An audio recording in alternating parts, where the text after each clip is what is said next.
Gentlemen, the Metropolitan Board of Zoning Appeals is now in session for its meeting of May 21st, 2026. I'm Joey Hargis, the Metro Zoning Administrator, and I'll be presenting the cases for the Codes Department today in the public hearing. The board would ask if you would please put your phone on silent or vibrate so it doesn't interrupt today's proceedings. We greatly appreciate that. Over on the left side of the room is a copy of today's agenda. We're going to take some things a little bit out of sequence, but it had to do with the time period, which we only had 5 members. So we're going to hear everything on here except for things I'm about to announce that have been deferred by applicants. So, but we'll get started. First thing we're going to cover are cases that will not be heard today, either because the applicant has withdrawn their case or they have been postponed. And the first case on that would be on page 2, the top of page 2, case 2026-19, concrete investment at 711 A and B River Drive. The applicant has requested a deferral till July the 18th. Board members, we're requiring them to renotice and re-sign this case. The board had asked them to come up with some new plans and a different layout for these homes, and he's working on that, but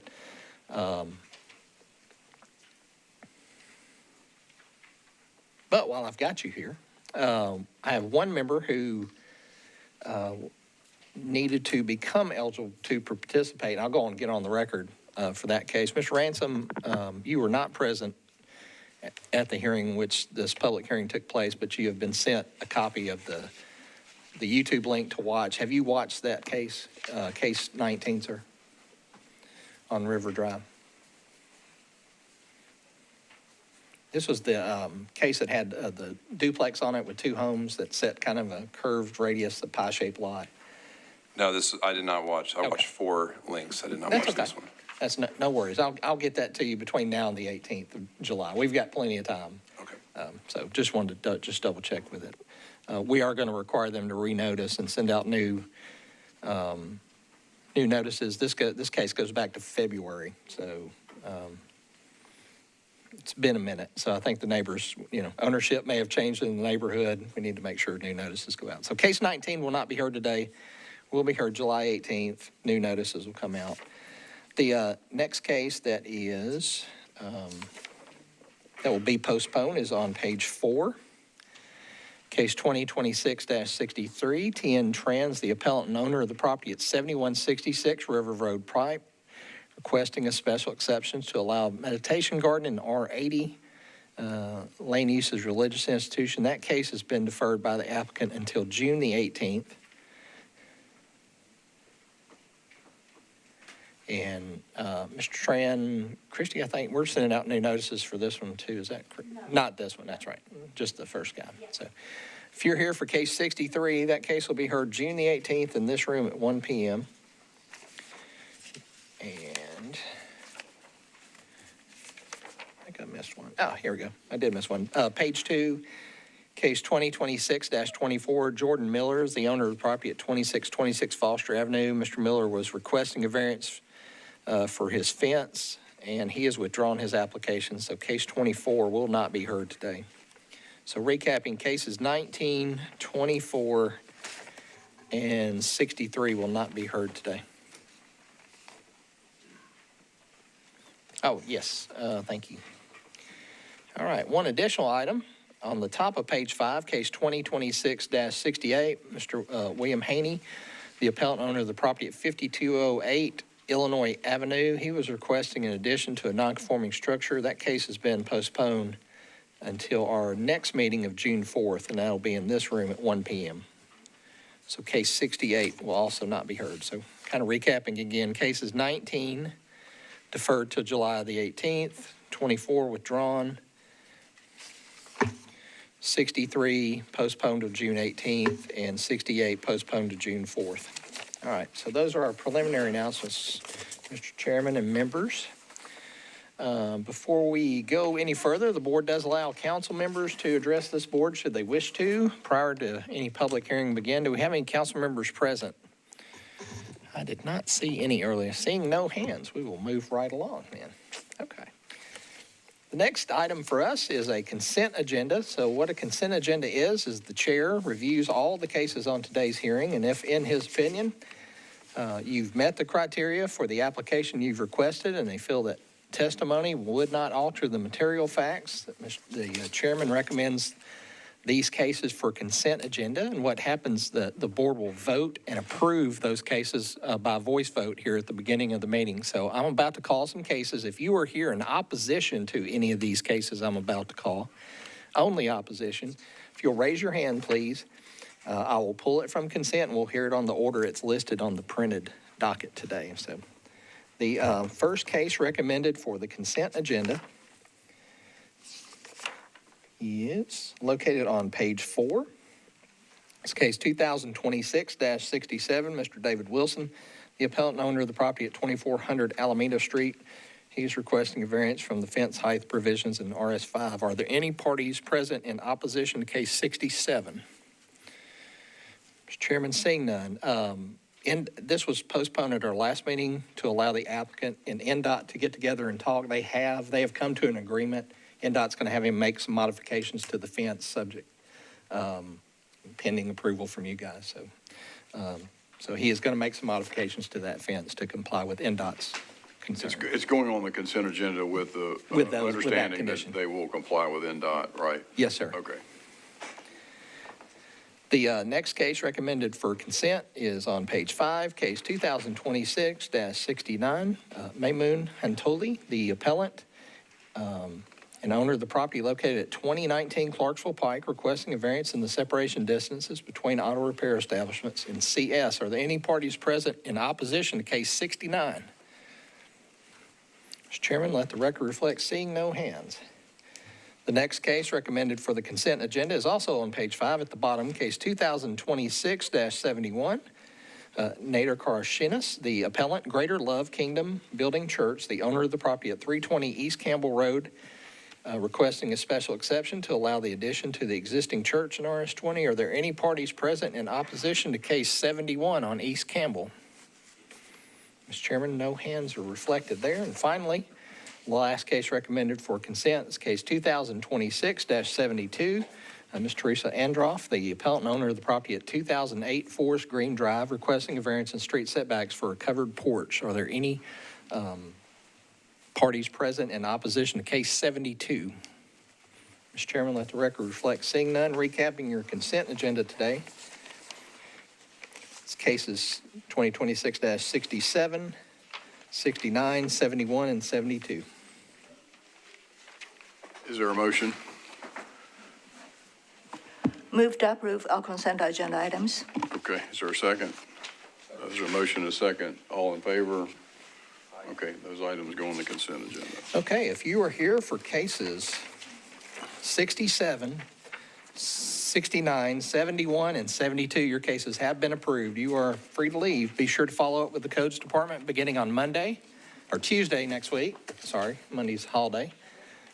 Finish up your permitting, whatever permits you might need from the Codes Department. And all right. All right, Mr. Chairman, so back to our regular printed agenda. I'm going to take one case out of order. This is not a public hearing. We have a case that is tied on votes at our last meeting. The motion to deny was made by Ms. Yoder, seconded by Ms. Carpenter. And those voting for the motion were Yoder, Carpenter, and Davis. Mr. Garrigan, Ms. Johnson voted against the motion to deny. And we had two members who were not present. So I'll poll each one of them individually. Mr. Chairman, Mr. Pepper, have you reviewed the case in this record, and do you wish to participate? Yes, I watched the video and I wish to participate. Okay, and how do you vote, sir? I vote in favor of the motion to deny the application. I don't believe there is a hardship that has been identified, and I don't believe there are any exceptional circumstances. Okay, and just for the record, ask Mr. Ransom. Mr. Ransom, did you review the record in this case? Yes, and is this regards to the 1,000-foot dadu? Yes, in the back? yes, sir. Yes. At 1107 North 5th Street. Correct, yes. And how do you vote on this case, sir? I vote in favor to deny the request for all the reasons that Mr. Pepper stated. And also for the record, you can get a 3-car garage in a 35 by 24 footprint easily, so. Okay, that case, case 56 has been denied on a vote of 5-2. Administrator, Mr. Huggis? Yes, ma'am. I wish to change my vote. Okay. After I review the current existing ordinance, I was somewhat, when I was deliberating, mistaking the size. So now I understand if the smaller one was allowed within the setback, which was 10 feet. So for that reason, I wish to change my vote from no to yay. Okay. Mr. Gehring, I'll poll you as well. Any changes to your vote in this case? No, sir. All right. Let the vote reflect that this case has been denied on a vote of 6-1, and that application's been denied. Case 56 is, okay. All right, Mr. Chairman, our next case, so a little unusual procedural matter. Let me take care of on a couple of these cases. The case at the beginning of our agenda, case 2026-001, Janice and Roman Reese were the appellants and owners of the property at 7531 Bidwell Road. They were requesting a special exception for beach volleyball and variance from the setback requirements. The variance has been withdrawn by staff. It is not needed. They comply with the code on that, so it's just a special exception. This was, public hearing took place on February the 19th and was closed at that time. Mr. Garrigan and Ms. Yoder were not members of this board at that time and unfortunately are not eligible to participate. I will not make them leave the room. They can stay in the room and watch, but be sure not to engage in any questions or vote in any motions that may occur. We'll have a couple of those today for the new folks with us. But the members who are present, Mr. Pepper and Mr. Ransom were not present at the original public hearing, so I'm going to poll them now. Publicly, Mr. Pepper, have you reviewed the case in this record, and do you wish to participate? Yes, I have reviewed it and watched the video, and I wish to participate. Okay. Mr. Ransom, same question of you. Have you watched the video, and do you wish to participate in this case? Yes, I've viewed the video and wish to participate as well. Okay. So we'll have 4 members that are before you present. Ms. Davis did participate, but she is not present today. Again, just a reminder for the chair that the public hearing was closed. You may want to open it, you may not. You're completely your call, but I'm going to do a recap as best I can of what's occurred since then. Let me kind of refresh your memories. So the subject property is located on Bidwell Road. That's the parcel that you see in green here.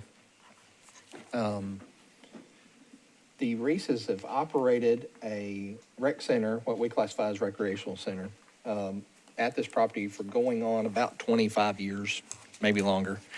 I started work in Codes Department in 1998. I think it was occurring then. Just to give you some idea, this is an area. This is the most current aerial photographed in 2025, and you see the. Let me zoom in there a little bit. You can see the volleyball courts located on this site. These are beach volleyball courts. Give you an idea of how old. I look back through Metro's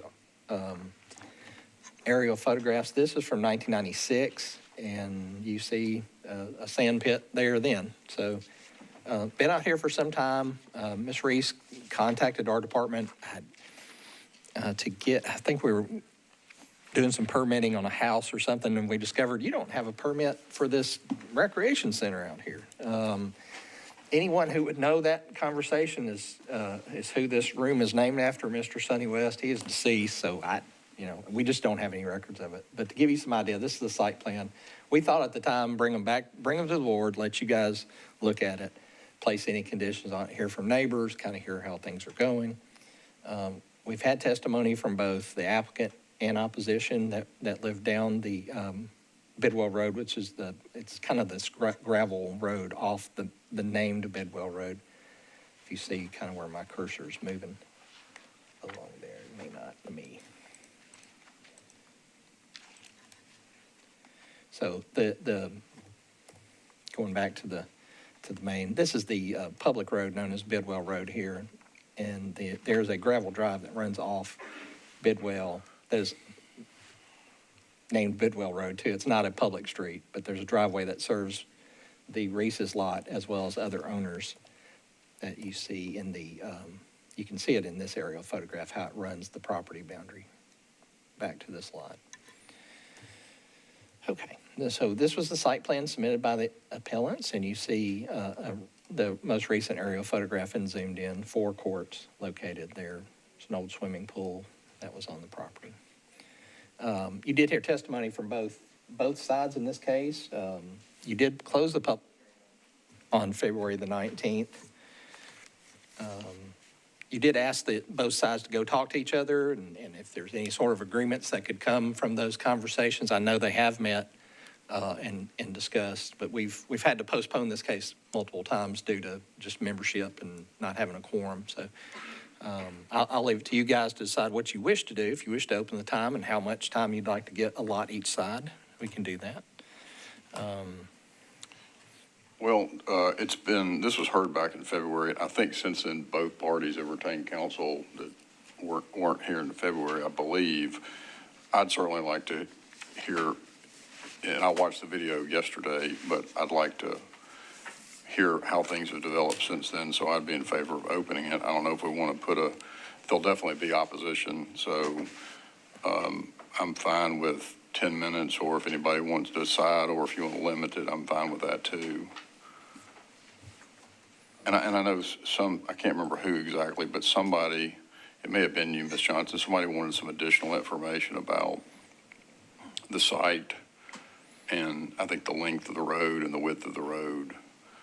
And so you may have questions about that. So what are your thoughts on time? 3 minutes, 3 minutes each? yeah. Or 5 minutes each? Yeah, I'd probably want 5, I know. Okay, so I'll make a motion that we reopen the public hearing and give each side 5 minutes, exclusive of answering questions that we ask. Second, so there's a motion, a second. All in favor? Okay, so we'll reopen the public hearing for. Okay, Mr. Chairman, if at this time we'll have the process, and I didn't cover it in my initial announcements, and I apologize for that, but for all the cases today that do not have oppositions, where it's just the applicant, you'll have 5 minutes to present your case to the board. In cases generally that are on our normal agenda for a docket, if there's an case with opposition, each half of that case, both the supporters and opposition will get 10 minutes to speak. That's 10 minutes in total to divide amongst speakers, not 10 minutes per speaker. So in this case, and we're talking here, it'll be 5 minutes for the applicants to speak, and then from 5 minutes for the opposition to speak. The applicant can have a rebuttal period, but he would need to save some of his 5 minutes to move into that rebuttal. So with that, I see Mr. Henry's here. Ms. Reese, you're present. And the opposition present in this case, just show of hands. Okay, good. All right. With that, I'll turn it over to you guys to present your case, and I'll start the clock after your introduction, but once you're into testimony, and I'll stop the clock for any questions and answers to those questions. Thank you, Joey. Good afternoon, Mr. Chairman, members of the board. My name is Janice Reith, and together with my husband, Remen, we have stewarded Nashville Beach and Jolton for over 30 years. Today's request is not to introduce a new use. It is to preserve and formalize a longstanding community recreational use that has served youth, families, athletes, and the broader Nashville community for decades. Over these 30 years, we have operated responsibly, maintained strong neighbor relationships, responded directly to concerns, and worked closely with Metro staff to ensure this request meets the criteria before you. We originally met with Sonny West in the early 90s as we began our journey to develop courts and provide a place for the community to play, to come together through collaboration with the Association of Volleyball Professionals in California. You have a packet in front of you that has all of the documentation of the meetings we had with our neighbors. We actually have never had a complaint except when there was a post on Facebook about a social media sale, which was just my husband at the end of the season getting frustrated with all the work that he does to actually provide for other people. We also allow our neighbors to run their water line down our driveway, which is the entry to our property, which is where the people come in and out. We have also provided resolution for the dust, which really only affects one neighbor that's not here. I presented it to her. She's very supportive of it. We have both a PEC that we can put down for solar, and we also just bought a 40-gallon extension for our tractor that we can just drop water right on the driveway if it's dry. And I'll turn Therese, it can I over ask to you, watching the hearing from back in February, you said that you only use this area 65 days per year, which is a little over about 2 months.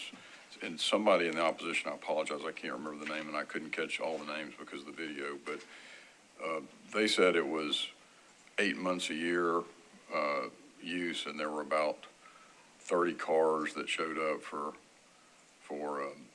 each event. Can you talk to us about that? Because there's a discrepancy there, because I heard you say a couple months a year, and then I heard somebody in the opposition say it was used 8 months a year. We only do things on the weekends, on Saturdays and Sundays. Occasionally, we do Friday tournaments in the summer for juniors because it's easier for parents, and that adds up to the amount of days, but it is over a period of usually April to October. Okay, but it's not at all Monday through Thursdays? No, not during the week. We might have a party or celebration. We had a recent engagement party for 2 players that met there that came out on a Wednesday. But no, our tournaments that we offer with the AVP and beach volleyball are on the weekends. And they only are from 8 to 5. Fridays, Saturdays, and Sundays? Saturday and Sunday, and then we have like 3 Fridays that we do. Okay, all right, well, thank you. Go ahead, I didn't mean to interrupt you. No, go ahead. Mr. Chairman, thank you. Sean Henry representing the property owner. I want to come through the general provisions applicable to any special exception application, as well as the specific criteria that apply in this case. Integrity of the adjacent area, design located, proposed to be operated with adequate public facilities. It's been demonstrated that those adequate public facilities are present for this site. And importantly, any adverse impact shall not be to the extent that it impairs the reasonable long-term use of those properties in the immediate area. This is a 10-acre site. These are all large lots on either side of the property.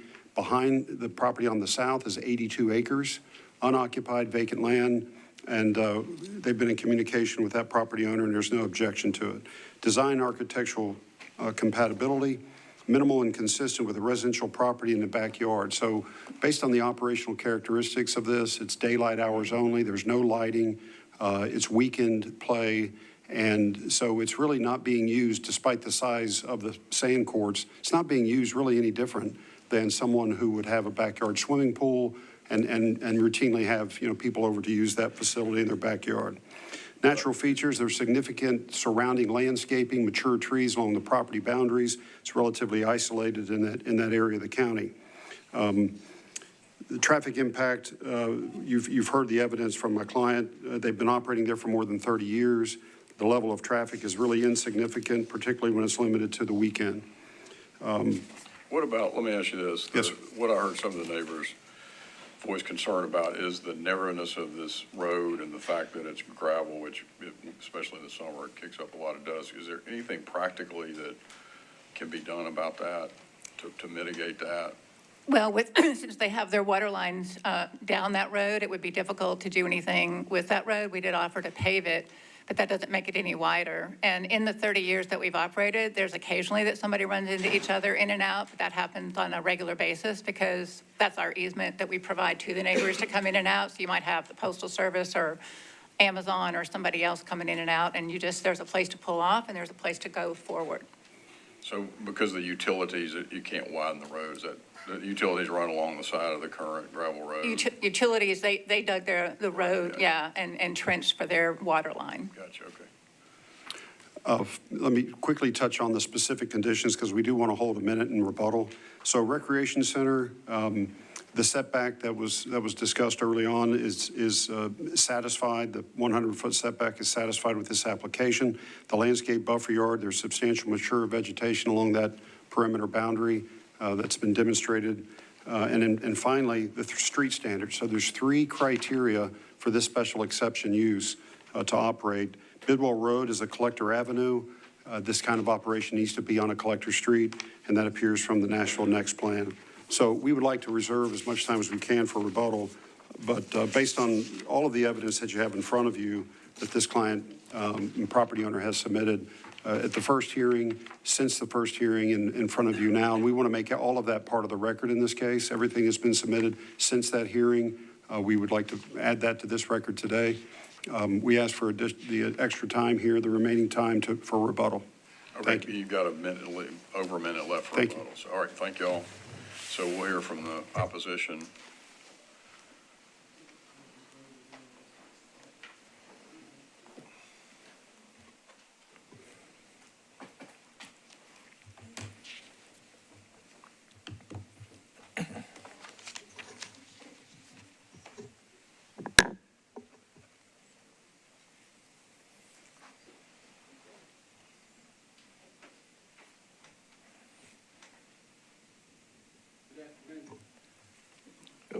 If you would, please, sir, hit that button right at the base of your microphone stand.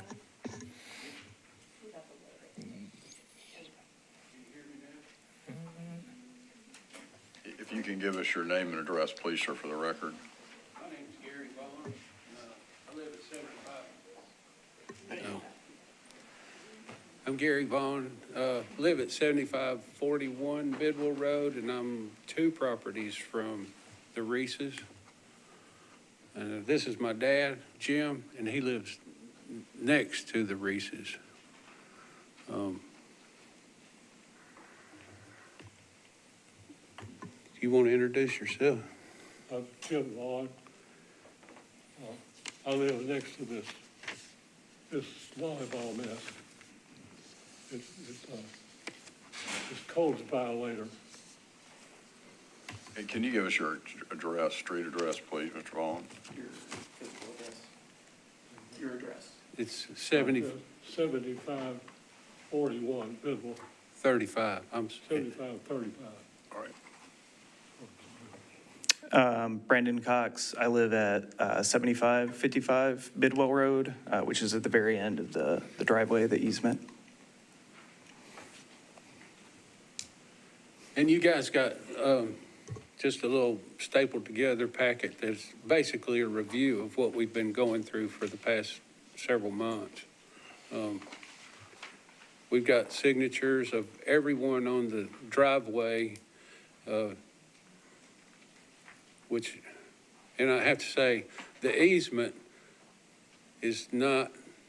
wasn't granted by the Reeses. It was part of the development when Fitzgerald made the subdivision.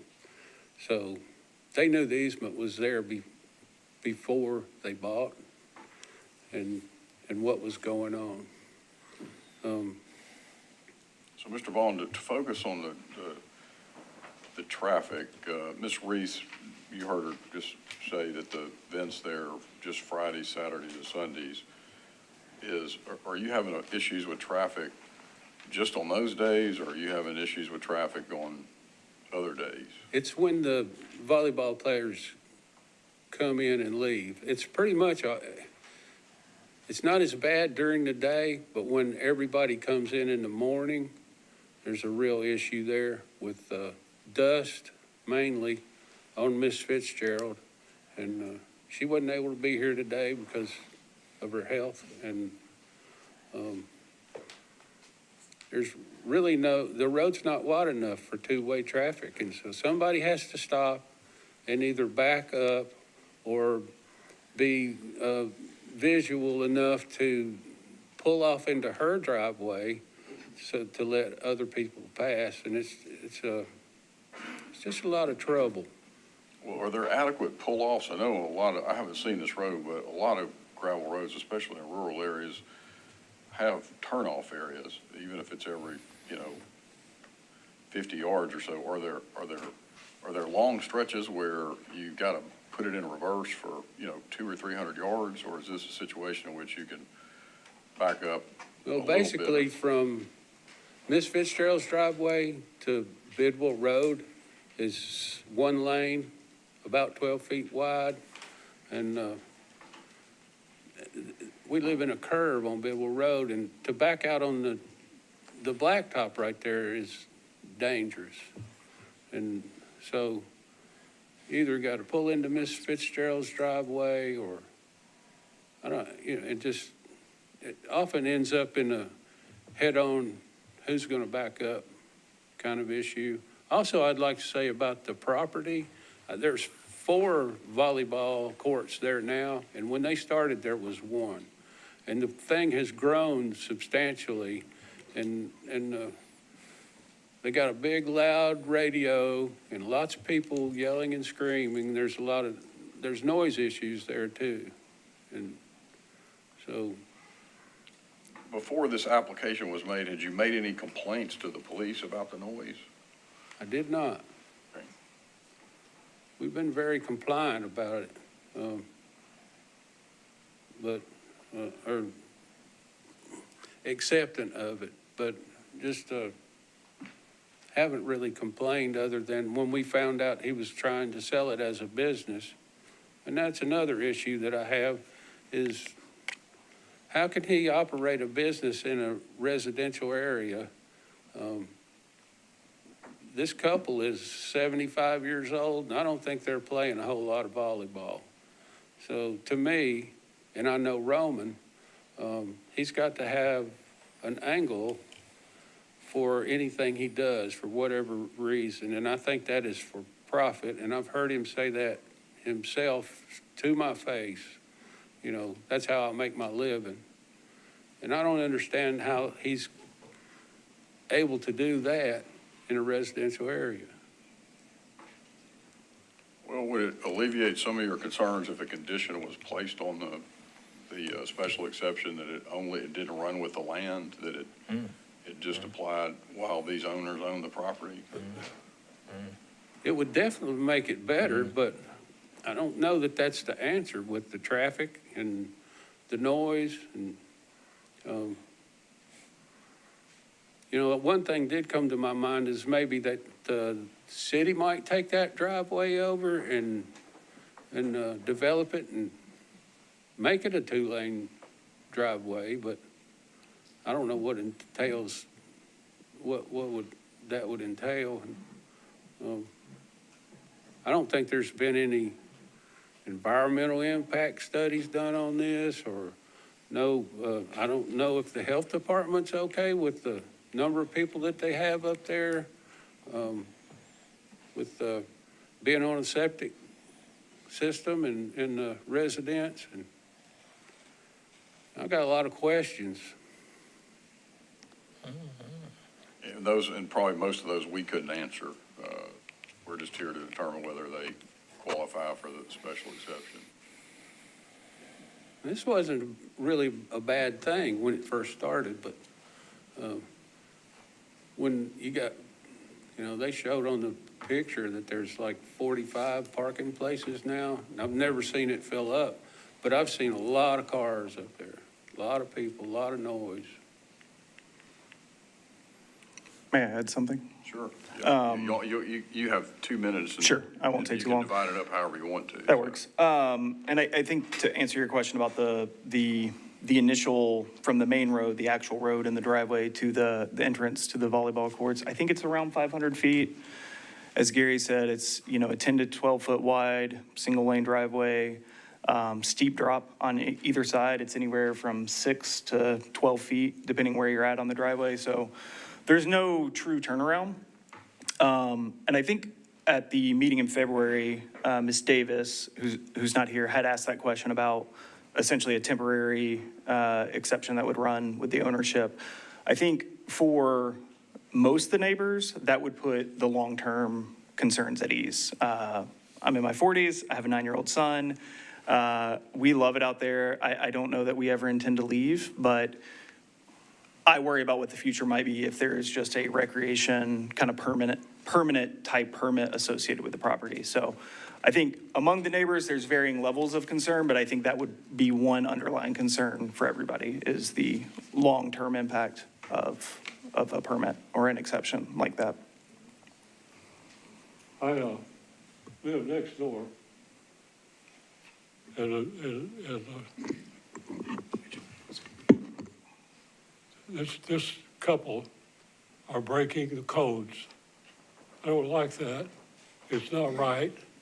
They're not respecting the codes. We have 7 homes off a 1-lane gravel access drive. 2 vehicles cannot pass. One has to pull over to the nearest private drive. They ignore our speed and our trespassing signs. They have advertised to sell as a business. On the game days when they're playing, the dust of the traffic from 30 to 50 vehicles on scheduled game days. Elderly lady in a trailer out front suffered from dust for years, and she wrote a letter, which is in a pack that was passed around. It tells a lot about her situation. 3 or 4 volleyball courts, volleyball noise, yelling, loud music. I suspect inadequate septic facilities, as I have smells toilet poop odors on occasion while in my garden, which is 30, 40 feet from the nearest court. You know, Okay, thank you all. That's your 5 minutes. We appreciate it. How can you not respect the codes? Sir, I'm sorry, you've run out of time, and we've only given each side 5 minutes. All right, thank you. Thank y'all, thank y'all. Thank you. Appreciate it. Mr. Chair, I'd just like to speak quickly on one matter, given it's part of the discussion. My understanding is a special exception cannot be granted to an individual. However, the board could do something like grant it for a time period. Gotcha. Okay, thank you. Yeah, and I remember now, Ashanti asked that question at the last, okay, okay, thank you.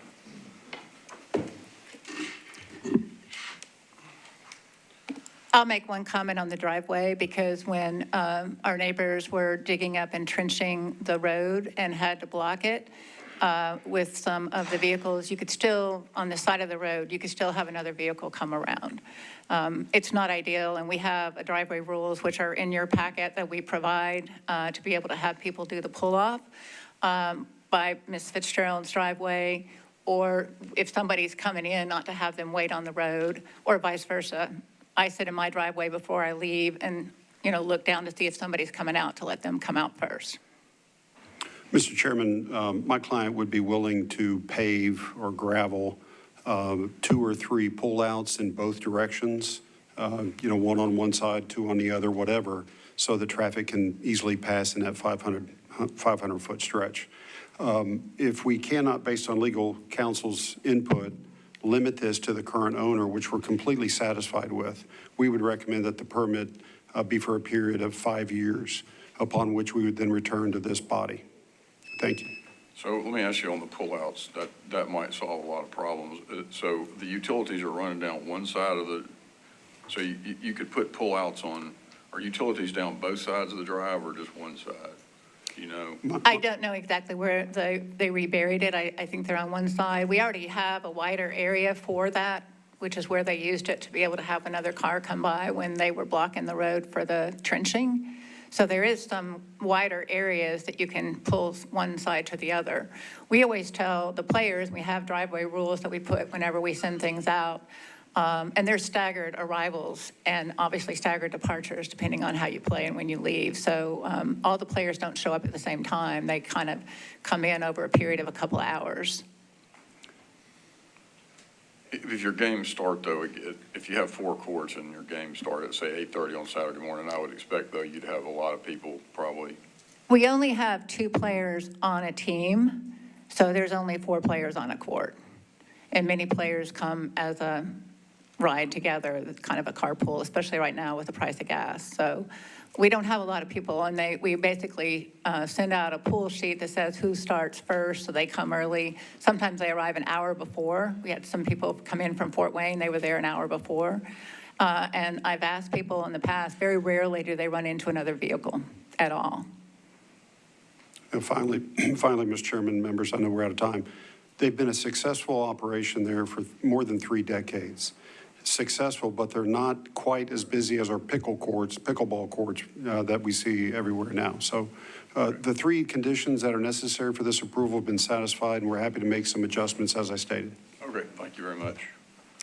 And we do have a resolution for the dust. We both bought a 40-gallon piece for our tractor to be able to put water. Ma'am, I'm sorry, I got to cut you off. Okay. I cut off the other side, so to be fair. Thank you. Did anybody have any questions? I'm sorry, can you hold just a second in case anybody has questions? Somebody might have questions. Any questions? Okay, thank you.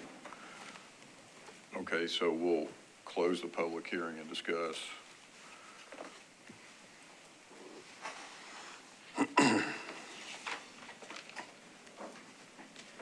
I mean, it seems to me, I mean, obviously the road and the traffic seems to be, from a safety standpoint, logistics, frustration standpoint.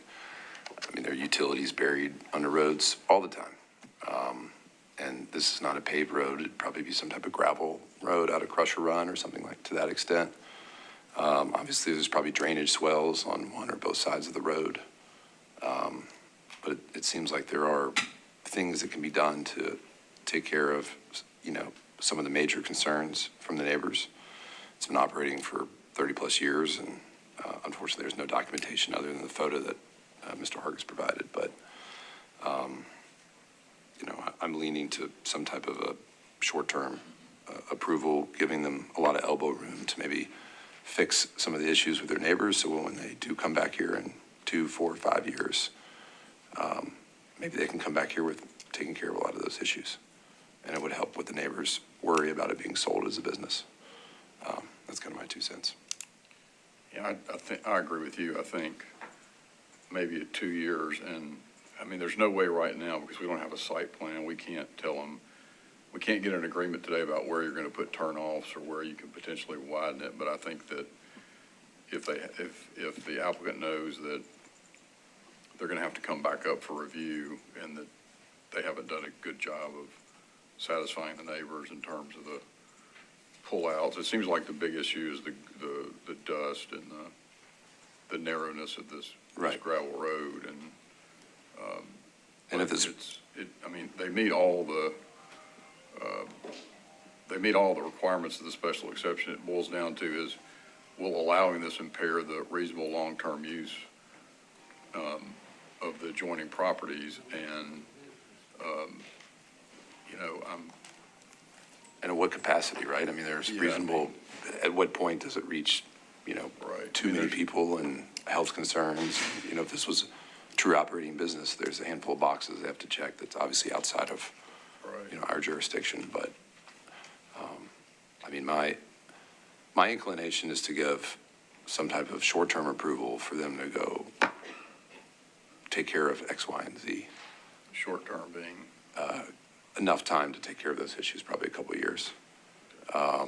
And, you know, I don't know how you would even limit, you know, what's the right capacity? I don't know the answer to that. But give them the opportunity to go get things done and they need to do.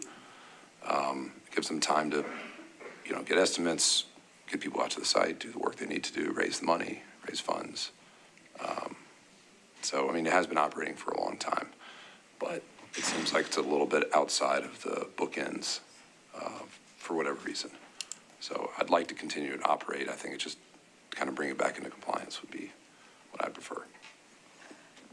So the February, I think now it meets special exception requirement. In February, what I was concerned is the location of the court, because it was, I thought it in 17, 16 to 20, but after I fully examined the court, location of the court is not requirement. So they meet the distance requirement. That was my hang up on that in February. So I now say on the books, they meet the requirement because of the location of the house to the property line adjacent to the residential zone. And I do hear what a neighbor don't want to see happening is that residential business or rather recreation thing has been happening 30 years, all of a sudden become like a full-blown business. That's they don't want to see. But unfortunately, our special exception rule is not like a short-term rental permit, so it comes with the land. So with same page as Mr. Ransom, we would like to grant the special exception for probably 2 years to give, the neighbor some relief, so they could come up with front of us, okay, yes, they did meet the requirement, or no, they're still having, so much issues. And that time we can consider if we continue to renew, accept special exception or not at that time. So 5 years will be too long, in my opinion, and maybe 2 years, maybe too small for the business purpose, but, somewhere not 5 years. That would be my preference.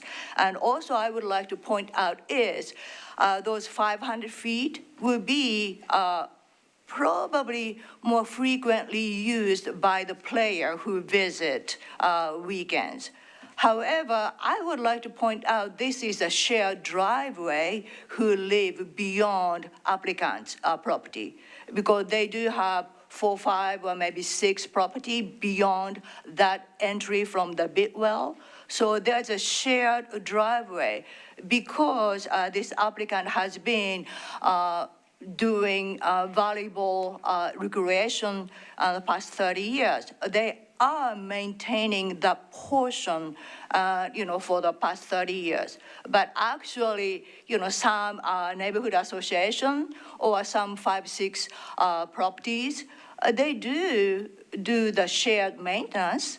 So for that reason, I'm not sure, having every expenditure and maintenance, to just one applicant is the right solution or not. So with that sense, I think applicant has been doing great maintenance, try to the best they can. Of course, dust is a hard thing. And of course, they do have rules, but if the player does not follow the rule, that's another thing. But I would like to believe the person who participate those games try to be neighborly and try to be, follow the rules and try not to endanger those residents. So with that, I would like to come up with a special timeline to grant the special exception. I think as of right now, they meet the condition of the special exception requirement. Would you like to make a motion, or I'm sorry, you were about to speak? Right. One thing we haven't addressed is the noise, and I would think we might entertain a condition that the noise isn't amplified, or the music isn't amplified, and also that the special exception is limited in growth to what's there now. For volleyball? For volleyball courts. Okay. Is that a motion or a potential motion? No, I think my Okay. colleague has a better motion, but I wanted to add those things for consideration. So I will try. So I make a motion to grant application based on this application meets special exception requirement. However, we would like to limit the time period to 2 years. And also would like to request the volleyball court will not expand current 4 courts, and the music should not be amplified. So it not being more than 4 courts would be a condition of the motion? Yes. Okay, I'll second that motion. Well, I think I can, because it's second, I have something to say. Okay. Don't we need to add the part where they're going to put drop-offs along the road and the Well, dust control measures? I seconded it, so we'll now have a discussion. Right, about that was the discussion. My thought on that is, for us to get an agreement from the applicant today, I don't know that we're ready for that, because I think we'd almost have to have a site plan and know where they're going to put it in. And to me, we leave that to the applicant, knowing that the neighbors have an issue with that, and that when this comes back up in 2 years, if the neighbors come in and say, nothing has been done, we're still having the same issues, there's no turnoffs, then that would be addressed at the time. I'm satisfied that this applicant is genuinely wants to cooperate with the neighbors, and I think I'm certainly not always satisfied with that with some applicants. So, I mean, that's the only practical way I know to do it. But if I'm missing something, I'm glad to. No, I agree with Mr. Pepper. I mean, it's kind of hard to figure out what boxes to check, but I think it's clear we're giving a short-term approval for them to have the time to take care of some of the neighbors' concerns and perhaps their concerns as well. So if they come back in 2 years with show no progress, I think that's going to be tough for them to get any type of further approval or extension or anything like that. But have at it, Christina, if you want to add anything else. No, it's fine. I don't have any further comments. Okay, so we'll take a vote. All in favor? All opposed? Okay, so that passes 4-0.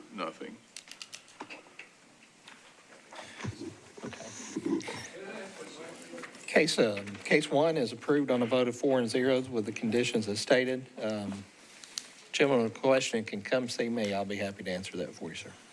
All right, our next case beyond page 2, case 2026-38, Georgina Ingham, the appellant, owner of the property at 3824 Brick Church Pike, requesting a special exception for a religious institution in RS20. The applicant is seeking to use the existing buildings as a religious institution, referred to the board under section 17-16-170.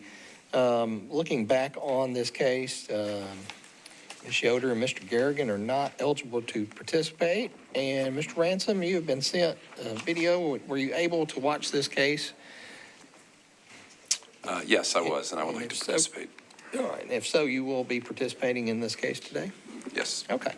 And just looking back, I watched back over some of the tape. The board did close the public hearing in this case. You say we did close it? You did, yes, sir. Okay. If you want to take additional testimony, you need to reopen that. Let me pull up the information I have, just kind of refresh the members present.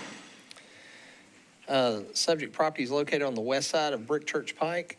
It is, let me try again.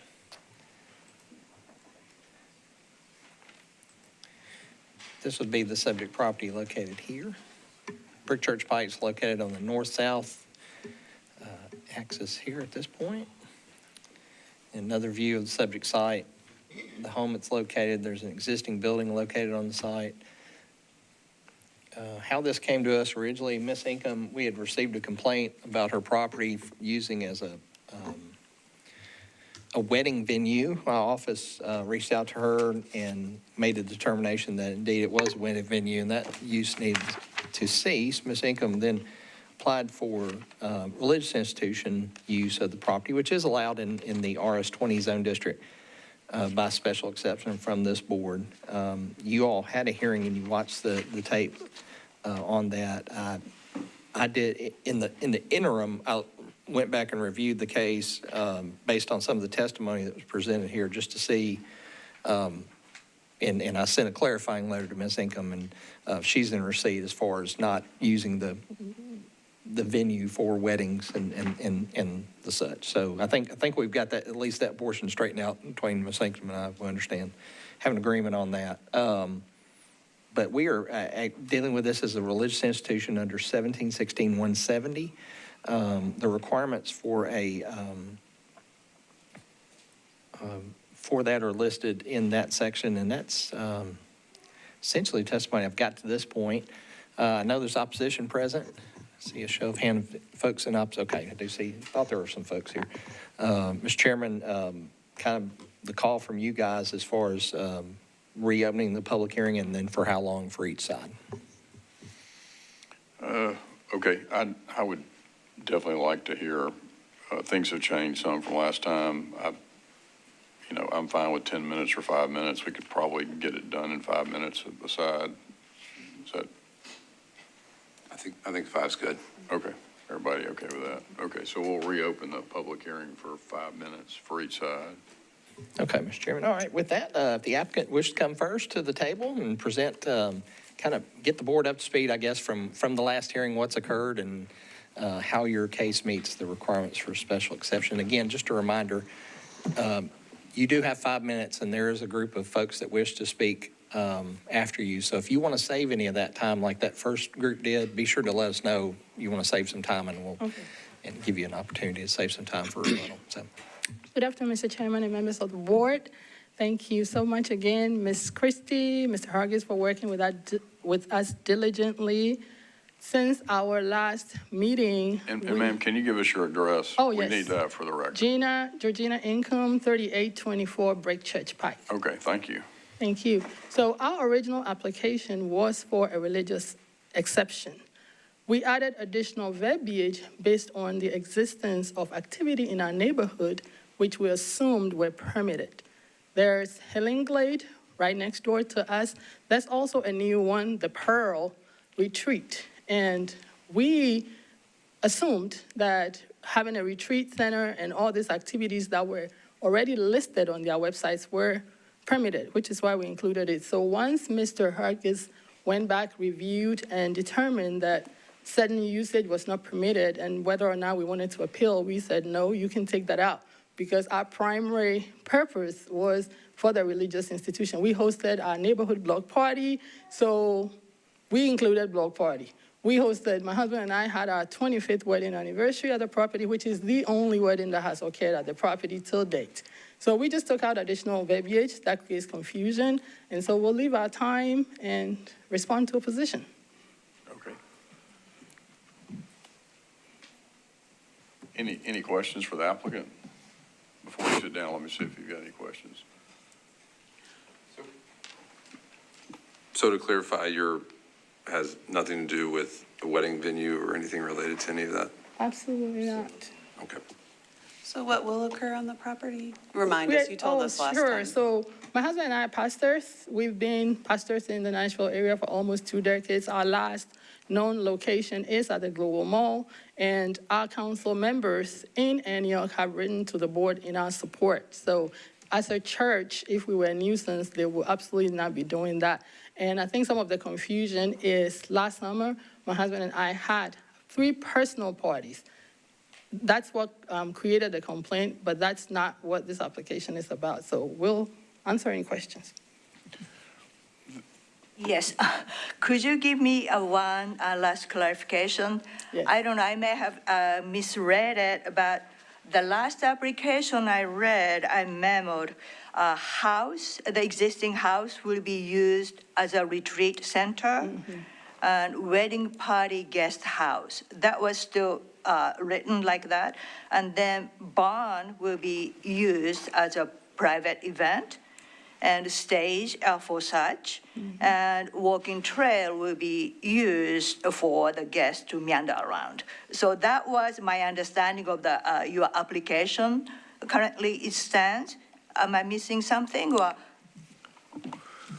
The application as it stands is we are using it as a religious institution. The barn in the back is going to be our meeting place because as pastors, we don't want to go rent another place and pay rent when we have space sitting. So we've taken out all that because the reason we included that is because there were properties in our neighborhood performing those activities. So we assumed that was permitted. But since then, Codes has written to those individuals to let them know it's not permitted. And prior to Codes even doing that, we had already agreed to Mr. Hargis's determination, because that was just secondary additional verbiage that we added because we assumed it was permitted. So all these usage will be eliminated. So Correct. Could you reinstate what your intention and application you would like your property to be? Yes. Our application is to use our barn and the surrounding land as a religious institution for Dominion Ministries in which we are pastors and our ministry activities. And I believe at the last hearing, you mentioned you have very unique style of ministry, and many people are online or calling ministry. So with that, your religious activity, so existing barn and, those places, beautiful place will be, how do you envision will be used with that, your type of unique ministry? So prior to COVID, we were meeting twice a week at the Global Mall on Tuesday evenings and on Sunday mornings. We're still doing that now, but we're doing that virtually because we did not have any space acquired since then. Now, that's exactly what we intend to use this property for going forward. Ms. Carpenter, I think do you have a question? Yeah, I think I've got most of it. But last time I wrote down, you would have Bible studies and counseling and anything else you want to add that you would do on the site? Anything related to being a church. That's what we do. We're a church. Okay. Two questions. One, your council person would you agree to no outside amplified music after 7 p.m. and that you would limit the occupancy to 300 people? Is that a problem? I do have a question about that, if it's okay with the board. So as it stands, any other neighbor is able to host anything at their property past 7 p.m. During the summer, Mr. Hargis, if you don't mind, if you can please show the outdoor movie shot from the Global Mall. One of the things that we do, as we said, we are creative. We try to take things outside the four walls of a traditional church. So at the Global Mall, for instance, we used to host outdoor movie nights. We'll put a big screen out there and have folks watch a Christian movie. 7 p.m. is not dark enough, so I think that would be a hardship. So I would ask if the board is able to agree to something much later. So is the issue the amplified music after 7 p.m. or the 300 people limit? The amplified music after 7 p.m. If we can make that a little later, because during the summer, it's really bright at 7 p.m. And So are you okay with limiting the occupancy to 300 people? I am. Okay, so it's just the 7 p.m.? Yes. Well, okay. Yeah, we can put any kind of condition we want. I just wanted to understand what your position was on that. So, and then the other question I have is the hospitality house, which is that's the existing structure that's there, and you say it will be used as a retreat center, wedding party guest house. When you say wedding party guest house, do you mean weddings of people that are associated with the congregation? Because the issue we had last time was it looked like this was being operated as a venue for. Right. So tell me about when you say wedding party guest house for the hospitality house, what That has been completely taken out of the application. We're just asking for the ability to be able to use the barn and the land for our services. Okay, all right, I appreciate that, thank you.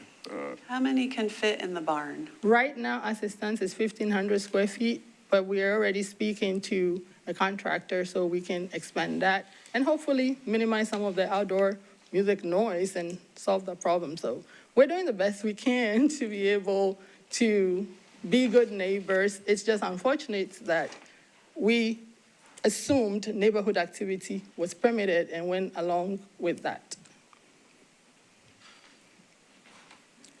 Mr. Ransome, did you have a question? Yeah, I mean, they're just, between the website and Facebook posts and Google reviews and everything else online, I would say it's a 10-to-1 on event venue advertisements over ministries. And I'm not saying I, disbelieve the applicant, but, there's all types of things on there for wedding-related venues, and I don't know. It's trying to wrap my head around it. What was the name? Incomeville, INKUM. Well, let me ask this, will there be weddings at this location? If we have church members that have a wedding, there will be a wedding over there. If we have church members. It's church members only? Correct. It will not be advertised to the public is it available? No, sir. And if you look at the other properties that are on Brick Church Pike, they were being advertised for weddings, which is why we included that. But once Mr. Haggis made a determination that there were two primary users, he's seen the religious and then he's seen the venue, we said, take it out. That was never our intent. We just assumed what was being done was permitted, and that's why we added that, but please take that out. How many weddings do you anticipate having there each year for your congregants? I mean, people are growing up. Right now, in the last 3 years, I would say we've had 3 to 4, and we rented other churches to get it done because we didn't have space that was You've suitable. had 3 or 4 for congregants? Mm-hmm. Okay. And do you expect that'll probably be about the average you'll have going forward, 3 or 4 weddings a year for members of your It's church? possible. These younger folks are growing, as you can Right. tell behind me, so I can't make promises, but that Yeah. could be the average, yes. Okay, I know you can't guarantee it, I'm just asking for an Yeah. estimate. You wouldn't expect it to grow to anything like 10 or 15 a year, would you? Probably not. Okay, all right. Mr. Ransom, and for the members, Ms. Ingham had brought to our attention some other facilities you mentioned in in her emails to us. Just for everyone's purpose, our office is looking into those to see whether they have the proper permits and permissions to be there, so. Okay, we may be seeing them next, I guess, maybe. That's a lot. And Okay. additionally, I had also sent you a flyer. We have a farm down the street that hosts a festival, and that flyer is charging $8 per person coming in, and it's till 8 p.m. There's so much happening. So I personally think 7 p.m. is just a little early if we think about the summertime and young people and just having church activities.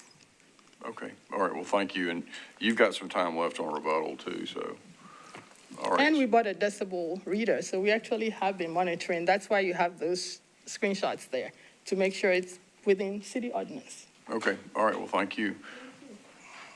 Okay, opposition. Okay, the board now hear from those parties opposed to the case. Just a reminder, you all have 5 minutes to present your case. That is 5 minutes in total, not per speaker. So if you have multiple folks that wish to speak, please divide your time accordingly. And again, I'll start the clock after introductions, but once you begin your questions, and I'll pause it for any questions or answers there too.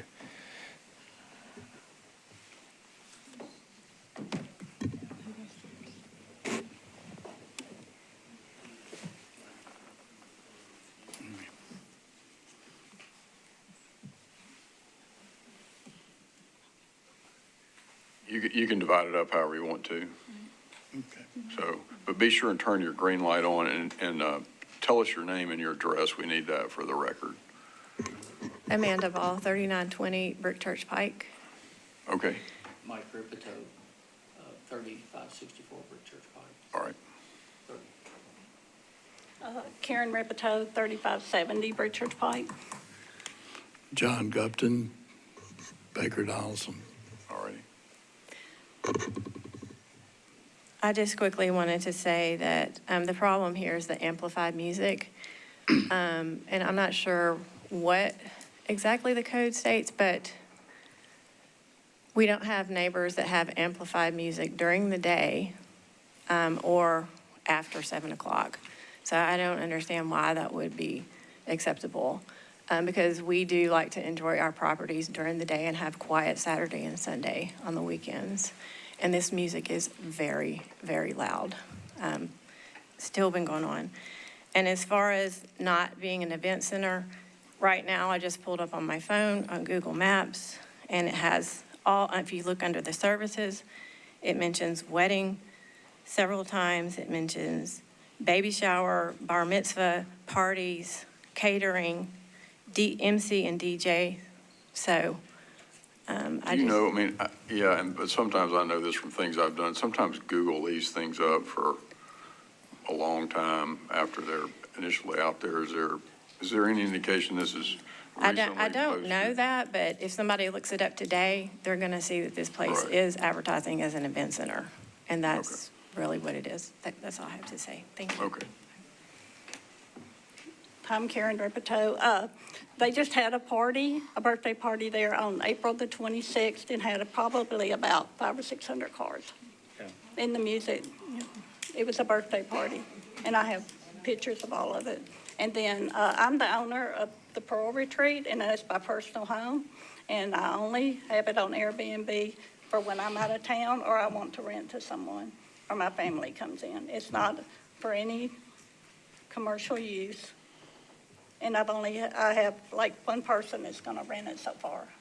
And it was my mother's house, and that's just what we named it, because the Pearl is my mother's nickname.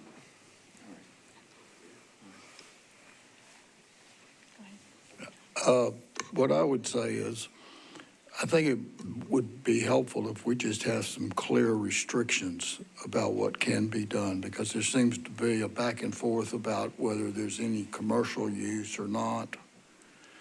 I've got some here that I could leave with Joey and give. Are y'all okay with the 300 occupancy limit, or?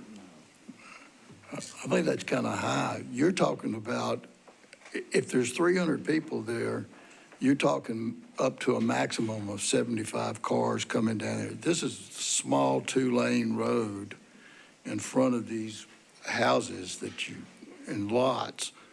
You're going to back people up a long time with that many cars coming. And particularly if most of the cars only have one person, you've got 300 cars coming down the road. The 500 or 600 cars, were you able to just look out and see where they were parked to count them? Well, we took pictures of it and we just tried to guesstimate, it was like 4 and 5 rows of them, and they had security down there. That was, and this is supposed to be why this is being looked at. So I guess our biggest fear is if they're going to do it while this is under conversation, you give them 300, it's going to be 3,000, they're not being a good neighbor while we're even discussing this. What is the acreage of the site? Does anybody know, Mr. Harris? You know the acreage? I think it's 12 or 13 acres. 14. But everybody has, we have 29 acres. Right. 13, 40 acres. These are larger tracts. Everybody has 20 or more in that area, and it's been that way for years. Yeah, and when you have the amplified music, it just carries everywhere. It's so loud.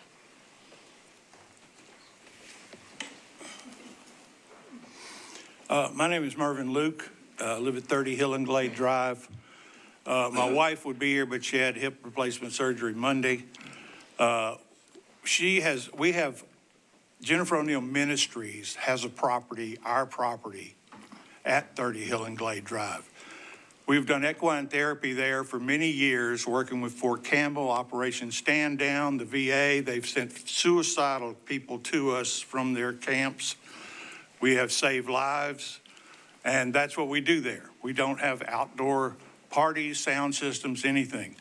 What I would like to address with this mainly is, you say turn your phones off when we start this meeting, because phones can be disruptive. If you're ever in your car and somebody with a boom box drives up next to you, you probably, like me, can't wait till they drive on or I drive on.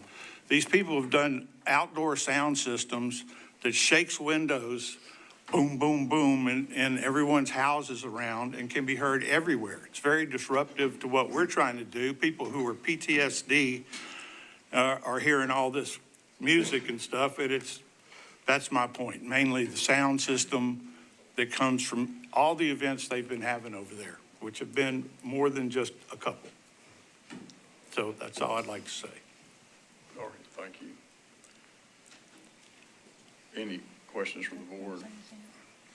No, I just want to make sure they don't have any commercial. You've got 1 minute and 11 seconds left, so. Yeah, I just say, when I give Joey the list, it's basically focused on no commercial activity at all. And some of this stuff could very easily slip into commercial, very easily. And this is a list of conditions that you've come up with? Yes, ma'am. Okay, I Can you think we share need them? to see those. Yeah. Can I make one more quick? When did you give those to Mr. Hargis? I haven't. Oh, okay. I'm going to give them to him after we. Well, probably you need to give them to him now if you can, Mr. Sure. Governor. That way we can. Just to be clear, everything we do at Hill and Glade is free. We don't charge military, first responders, or their families for anything we do. We work off donations only. So we're not trying to do a commercial venture at all.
Does anybody have any questions about that? Can you pass that back, Ms. Johnson? Because I'd like to see it again, too.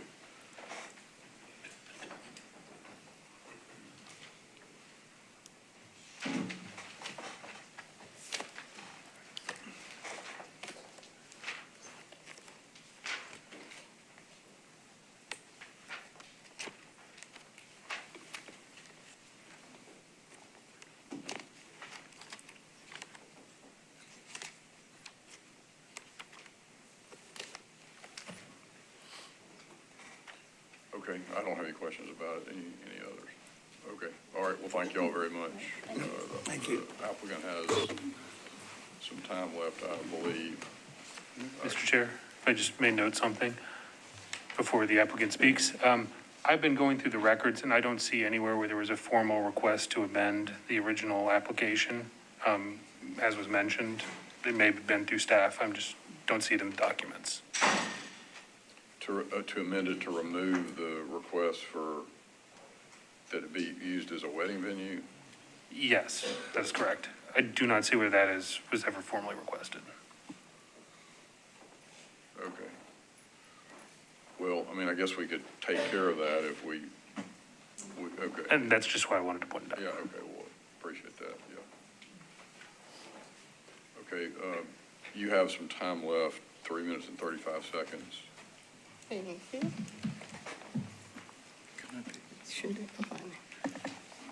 I did want to state that as far as amending, once Mr. Haggis made the determination and sent it to us, we responded that we would not be appealing, so we assumed that was the amendment. And we also indicated, based on that, we contacted Codes, which had the original application verbiage, so it is updated on e-permits to reflect what we are currently discussing. Secondly, at the end of April, we had a party for one of our members who is stage 4 cancer. She has been given weeks to live, and she clearly said, I don't want you guys to have a funeral memorial for me. I want to get my flowers while I'm yet alive. And so that's what we did. And if there are any neighbors that should be here kicking and screaming, it should be the 2 immediate neighbors to us, because the one to the right, the Tidwells, they are directly in front of the parking. The one to the left should be directly connected to the noise. None of them have showed up here opposing. None of them have sent anything. In fact, the Tidwells clearly called Council Member Campbell and said, I have no issues at all. Everything is so organized and they have not been a problem to me, and I support them. I also want to indicate that I emailed codes before we had our personal wedding anniversary, and I asked, is there any permit we need from you in order to be able to have our wedding anniversary and our birthday party? And they responded to me and stated, no, Mr. Hargis has that information. I reconfirmed with codes yesterday.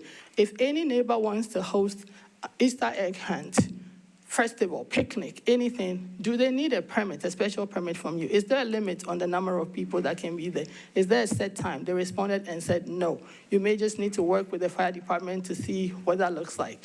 Part of our application that we are properly going through, unlike our neighbors that have been functioning without any codes or BZ exception, we are going through working with an architect. Part of it is fire safety. So they are going to make sure, codes will make sure that they review parking, that we have ample parking to support any ministry activities. As far as the traffic, we just added 488 homes right behind the Ripitos. At an average of 2 per home, that's 1,000 people during rush hour. We're a church. We're not going to be there. We work. We won't be there during rush hour. So I think we're creating something that doesn't actually exist. And I'll save my time. Thank you. You need to use it now or you don't get another chance. Okay. But, so what, I mean, you're assuring us there's not going to be any commercial activity? No, Absolutely not. No, you won't be taking any income from, you're not going to, what do you do about members of the church that, for example, want to have a wedding there? Do you charge them? We will have to cover some of the expenses. Right. In the past, we rented the churches that I think I already provided Mr. Hargis with verifiable churches that we have rented to have events for our members in. So I think that's typical. The congregants would just be responsible for the expenses. Right. So, okay, there's no profit built in for the church itself or anybody else. No. And Hillingly said they don't charge. I've sent screenshots where their website clearly says we charge $500 per couple, this much. And he clearly sent a text message. I'm part of the leadership in the neighborhood. And we addressed this. And he said, we charge to support our nonprofit activities. And I said, that's typical. I'm a CPA. Nonprofits are sustainable by finding ways to create income. So no one's faulting you for doing that. Just don't pretend that you don't and call it commercial. And quickly also, Can you state your name and address, please? Christopher, last name INKUM. The 2 people that came here that didn't even want any form of activities, 3570 is this address. Basically, they are, in fact, doing exactly what they're claiming. They are claiming they don't want. It says special events on the Special Airbnb. Airbnbs are not allowed to do special events. All of it is listed right here. These are the same people who came and sat here. Okay. What about there have been complaints about the loud music. Do you have any limits right now on?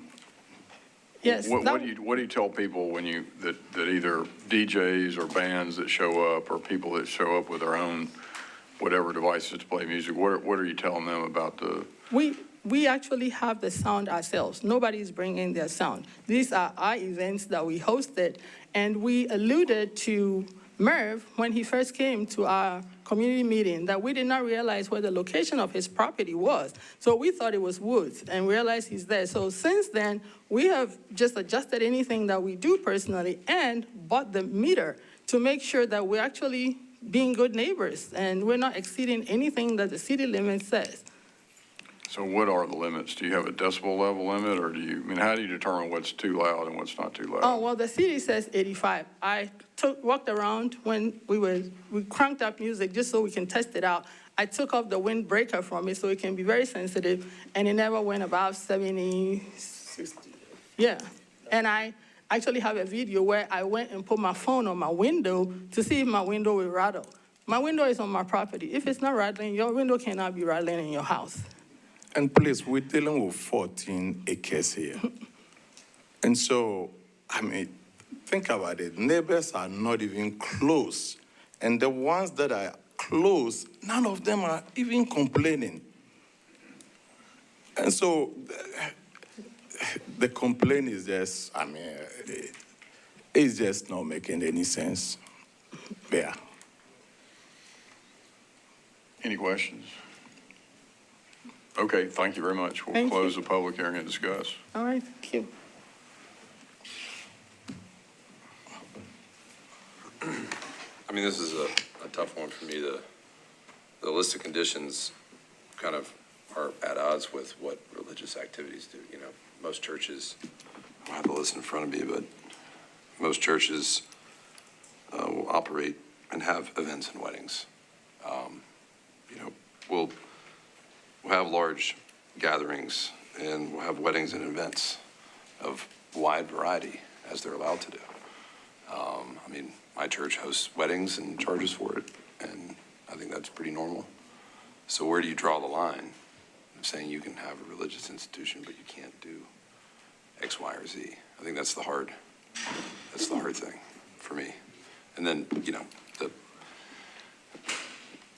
again, I'm seeing a lot more of this being advertised as an events venue more so than a religious institution. From all the documents that I've seen and everything that's available online. So it's not really giving me the warm and fuzzies either. You know, NDOT takes condition. I mean, obviously they have to go through their process, but I'm just having a tough time with it. I think I need clarification on the application again, because currently it stands is there is no construction associated with this permit application. Owner is looking to change occupancy and provide activity consistent with zoning allowed with exception. And then it says activity type, religious retreat center, offering community activities, including counseling, nature trails, service animals, and music and festivals.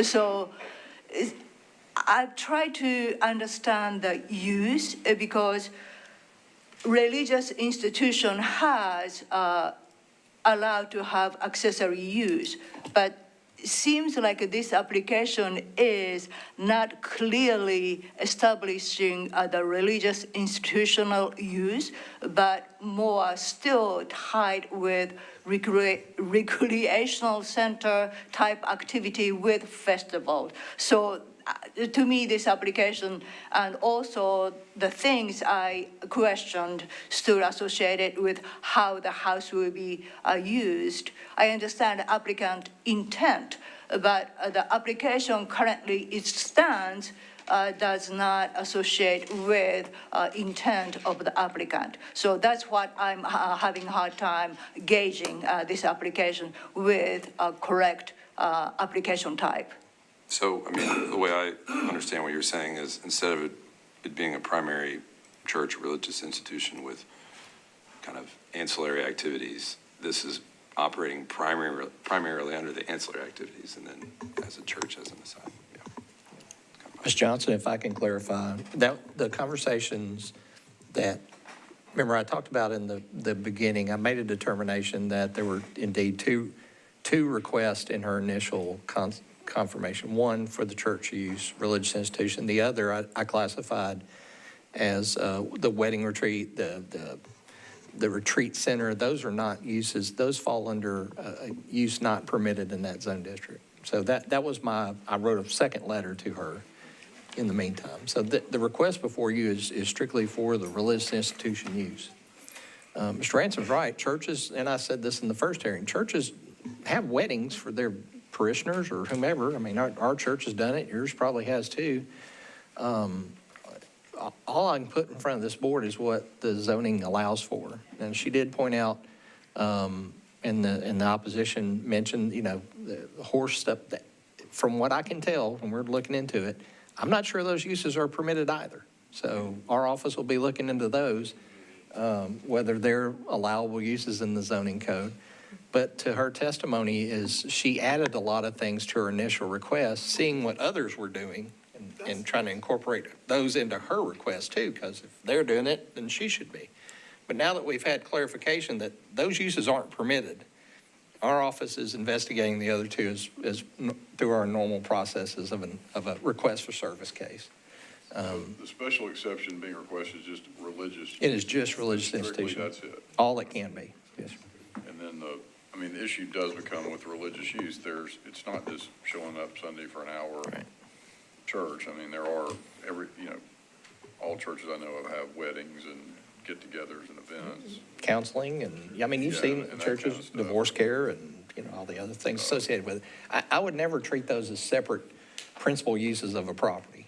The use of church, it allows other ancillary uses that, quite frankly, I'm not going to get into the church's day-to-day operations. I'm just not going to expose Metro to that sort of liability of getting into their operations. Now, if they go beyond kind of the scope of, when those ancillary uses become more of a primary use than the religious institution, now we can have some discussions about what's going on. But I mean, this is essentially a religious use within a residentially zoned area, whereas there are other churches that are not in the same situation. So, and we have the ability to put conditions on it, and I think that's appropriate. I think the conditions the council person asked for are reasonable. I mean, no amplified music after 7 p.m. The applicant agrees to limit the occupancy to 300. I think if we did it with the last case, I think especially when there's a lot of concern from the neighbors, a good approach can be, as we did in the last case, to allow a special exception for a certain period of time that puts it incentivizes the applicant to make sure that everybody's trying to live in harmony, because the applicant knows that they need to come back up and have the special exception renewed. But, I mean, do you feel like this, kind of meets with the compatibility of like the surrounding properties and neighborhood character? We've seen churches in neighborhoods that are more dense and that are already there, that are looking for expansion and use. But that's what this feels very foreign in this location to me.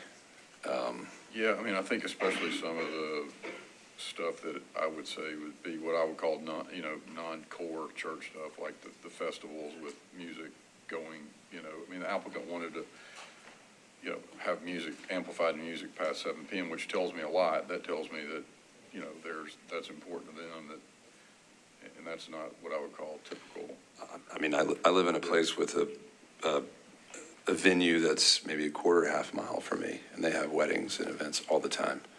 And it's amazing how much the sound travels. I could sit out front and hear the music clearly, and I'm not close enough to where it's annoying, but it's just impressive how loud amplified music can travel outside.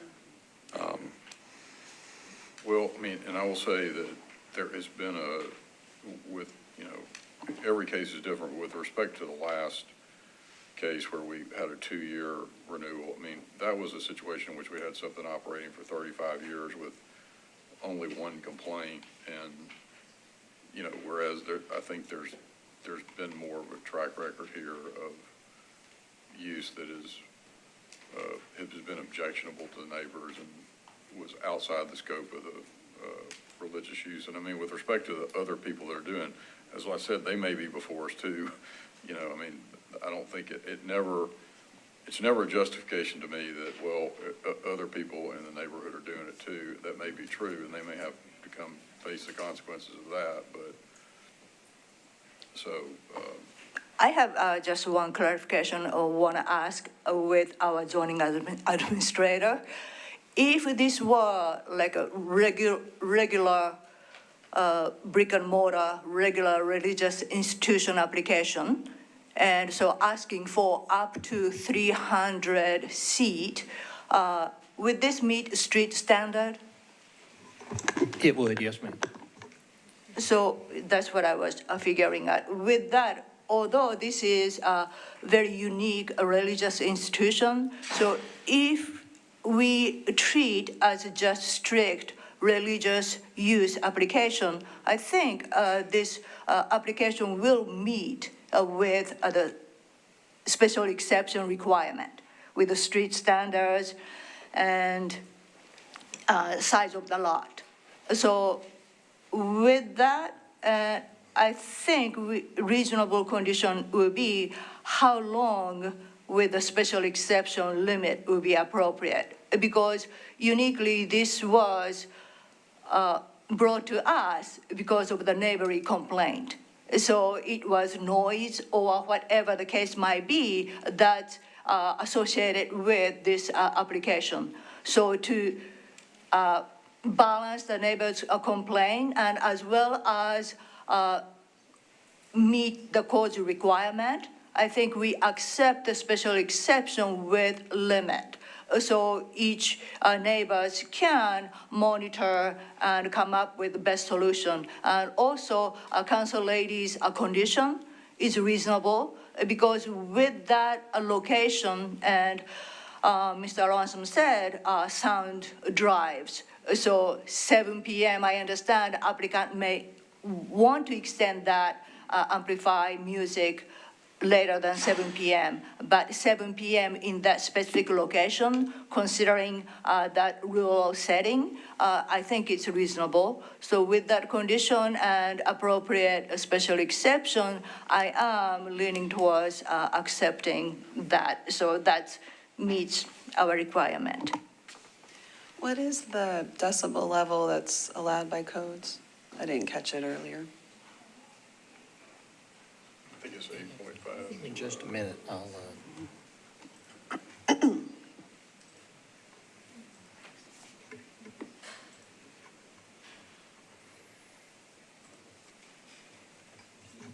The noise ordinance is actually in a couple different locations in the code, not in the zoning code. It's in Chapter 9.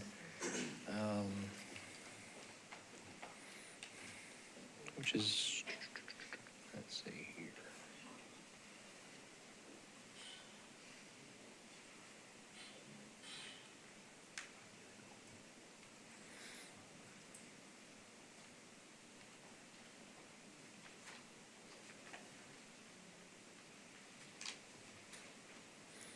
Just reading from Chapter 9.20.10 of the code, it says, except for properties lying in the downtown district and property zone CF, it shall be unlawful for any person to operate, number one, operate or allow the operation of any sound amplification equipment so as to create sounds that are plainly audible from the boundary line of the nearest residentially occupied property.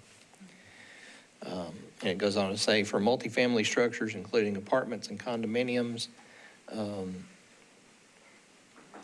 shall be unlawful to operate any sound or amplification equipment as to create sounds that are plainly audible from any point within the interior of another residential unit. This subsection shall not apply to special events, mass gatherings, or other permitted activities by the Metropolitan government or its boards or commissions. That is y'all. So this section does not apply to uses that, in my reading, it doesn't apply to things approved by Metro government boards or commissions.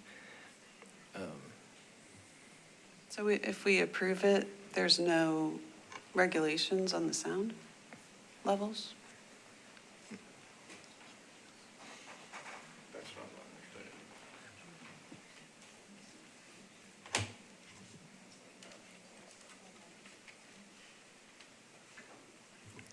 understanding. I'll leave that question to our lawyer, but that's how I read it.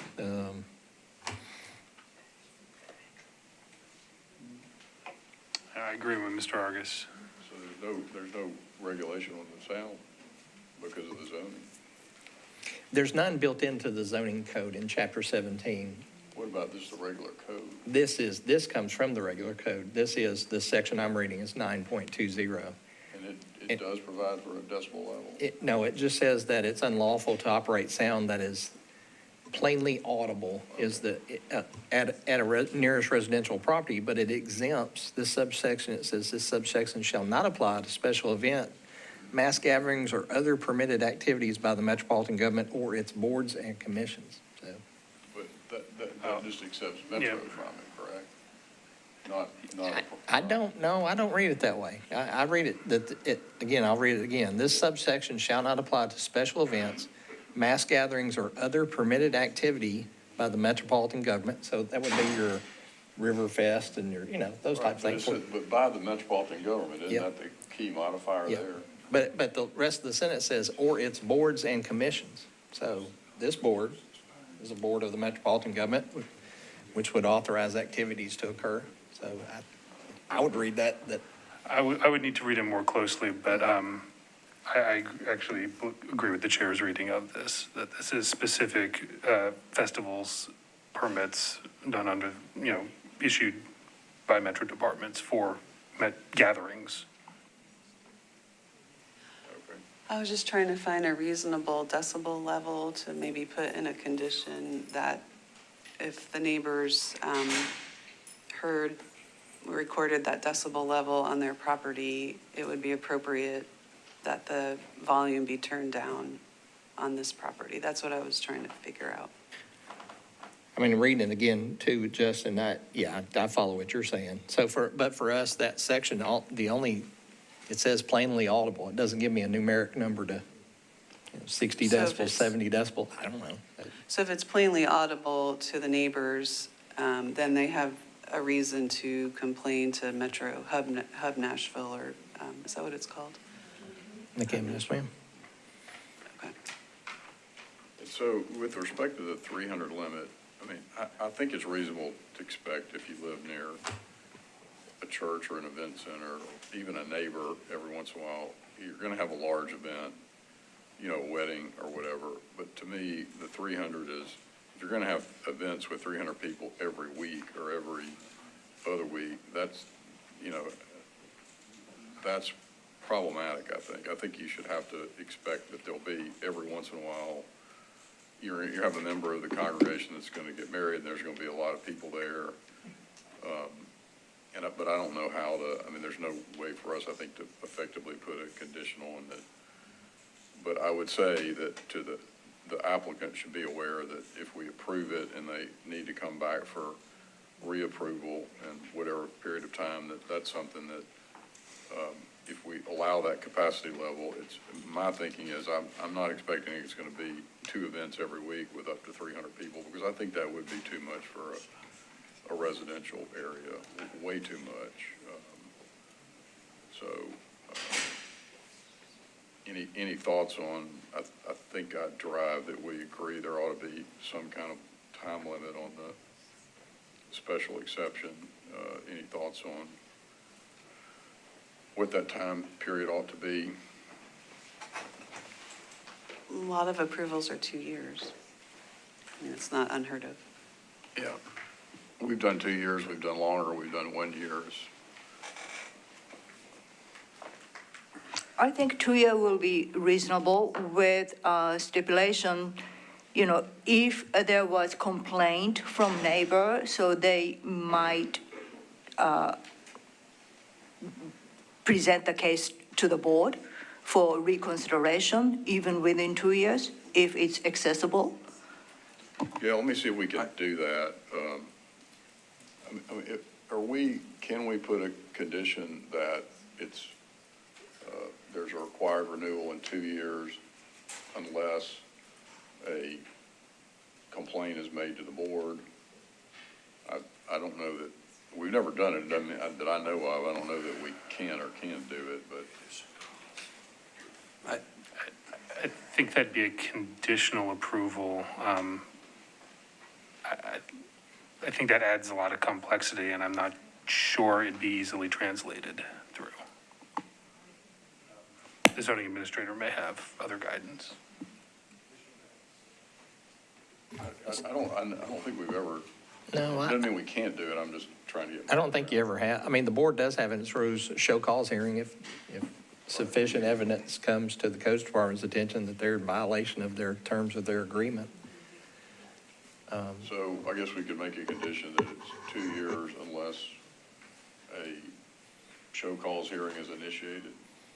Well, usually the process for show cause is, someone brings a complaint to us and we would review it and say, yeah, I think this rises to the level the board needs to make a decision.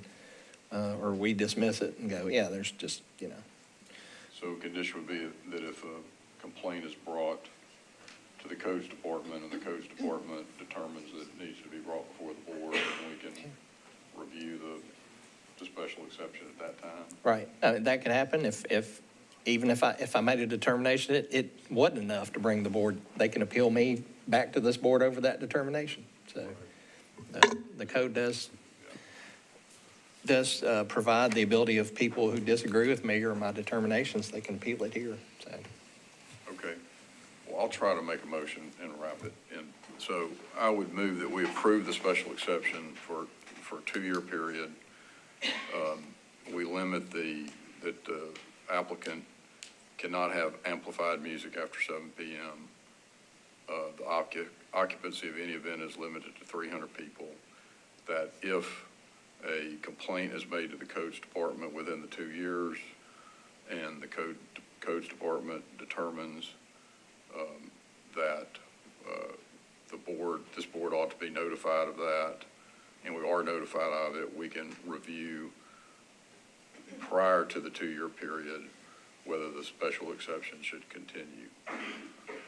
Is that sufficient? I need to look at the specific special exception language. It is correct, but I believe the zoning administrator is representing that the show cause could always occur, so I'm not sure it's a necessary condition. And would that give approval for these 170 parking spots and all the other stuff? Well, this application. Yeah, no, this is just one step in it. Ms. Ingham and them do have to get a permit, and part of that permit review is building fire code review, showing us a site plan that complies with the parking requirements. This is not an approval. I just want to make sure the applicants understand. This is not an approval where they go out tomorrow and start doing it. I mean, they've got to get the proper permits to. Okay, so I think that motion's probably sufficient, because what I think I'm hearing is that even if we didn't put that condition on it, if someone comes in and files a complaint with codes, it's going to get before us, and at that time, we can say, okay, we've given you 2 years, but we want to rehear this because we have real concerns about how it's being operated. So it sounds like the motion covers it, but even if I didn't have that condition, the neighbors have the right to come back before 2 years and bring it to our attention, at which time we can review it again. So that gives the applicant an incentive to make sure that you're living in harmony with the neighbors. And okay, that's the motion. And maybe you mentioned this, but, they haven't amended the application. How can we tighten that up? Yeah, let me make. Even though you don't have a physical application, it is on their initial master permit that is just a religious institution, along with the BZA in the system. It does show just a religious institution only. It doesn't have anything showing in there as a retreat, a forest farm, or anything of that they previously, their paper copy showed in the beginning. Okay. Is there a second? Second. Okay, motion and second. Any further discussion? I think I understand that if Metro Codes reads that if the noise is plainly audible on someone's property, they have the right to file the complaint. So I don't think we have to put that as a condition. I think we're okay as is. I think we are too. I think also because they have a right to file something directly with codes that can be brought to our attention, and that would probably cover that. I'll have to say there was a restaurant near my home that had a wedding. It wasn't allowed. They knew they weren't allowed to have a wedding. The music was so loud, I couldn't occupy my property during that time. So I'm very sensitive to the noise, so I hope you understand. Okay, any further discussion? All in favor of the motion? Any opposed? Are you in favor? Okay, so that passes. No, I'm opposed. You're opposed? Okay. I'm opposed. I'm not convinced that they've established, I'm just not convinced at this point. Okay. So sorry to put it. Okay, according to your rules, this motion is tied on votes. Usually. At our next meeting, which will be June the 4th, this case will stay on our agenda. Ms. Davis, who's not present, can watch the testimony that happened all the way up till today and become eligible and then place a vote Sinkham, if you fail to get 4 votes within 30 days of this hearing, so I'm just double checking, we will have 2 meetings in 30 days. Your application will be deemed denied by operation of law for failure to get 4 affirmative votes. So the vote currently stands as tied, a motion to approve, 3 votes for, 1 against, and with Ms. Davis pending her vote. So we'll be back here on June the 4th. Public hearing is closed. No additional testimony or evidence may be submitted in this case. The record is closed. And so we'll see you guys back here on the 4th, just at the beginning of that hearing. With that, case 38 is concluded today on a tie vote of 3-1. And before we move to the next case, Mr. Argus, we can take a 5-minute break. Okay, the board will stand in recess. Thank you.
Okay, the next case on the board's agenda will be case 2026-53, Seven Hills Clubs Incorporated, the appellant and owner of the property at 1317 Hildreth Drive, requesting a special exception to, no, let me rephrase that. They are requesting a special exception to amend the conditions placed upon the tennis club in the RS40 district. This club is in existence.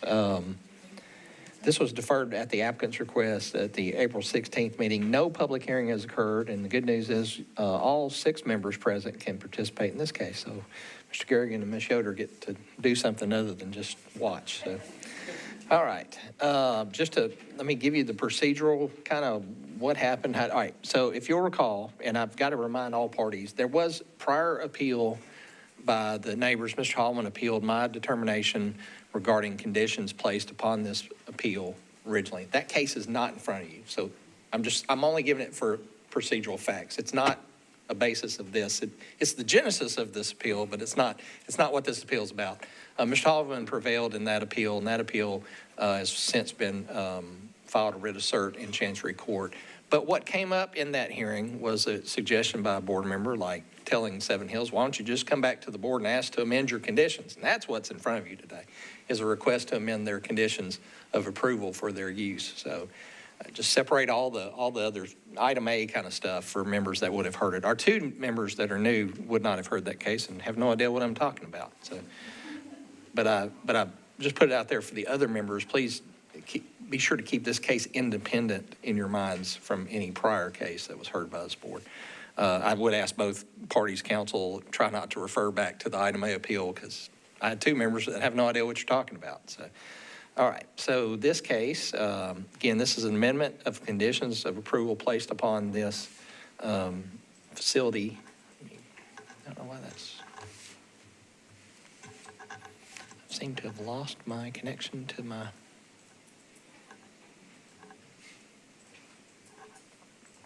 there we go. Conditions placed upon the use of the case. This was the site plan submitted by the applicant of the current layout of the property. Aerial photograph more recently. Parking area is located on the north part of the parcel in the northeastern corner of the property. There's a bubble which covers tennis courts in this location, swimming pool, which you see there, and I think this building located on the site in between. For reference, Hildreth Drive is running east to west along the northern part of this boundary. Here I've got, and Mountain View is the street running along the south. This particular map is provided to you from the 1961 case, which at that time was heard by the Davidson County Board of Zoning Appeals. This would have predated Metro's merger in 64 to county and city government. This was the site plan approved at that hearing. And that's the end of my presentation. Both appellants in opposition are present. They do have counsel present. So I know we'll have opposition. We'll have 10 minutes to present your testimony. Both sides have submitted a PowerPoint presentation to me. I'm queuing those up now. And I will, yeah, if you don't mind, I appreciate that. I will get those.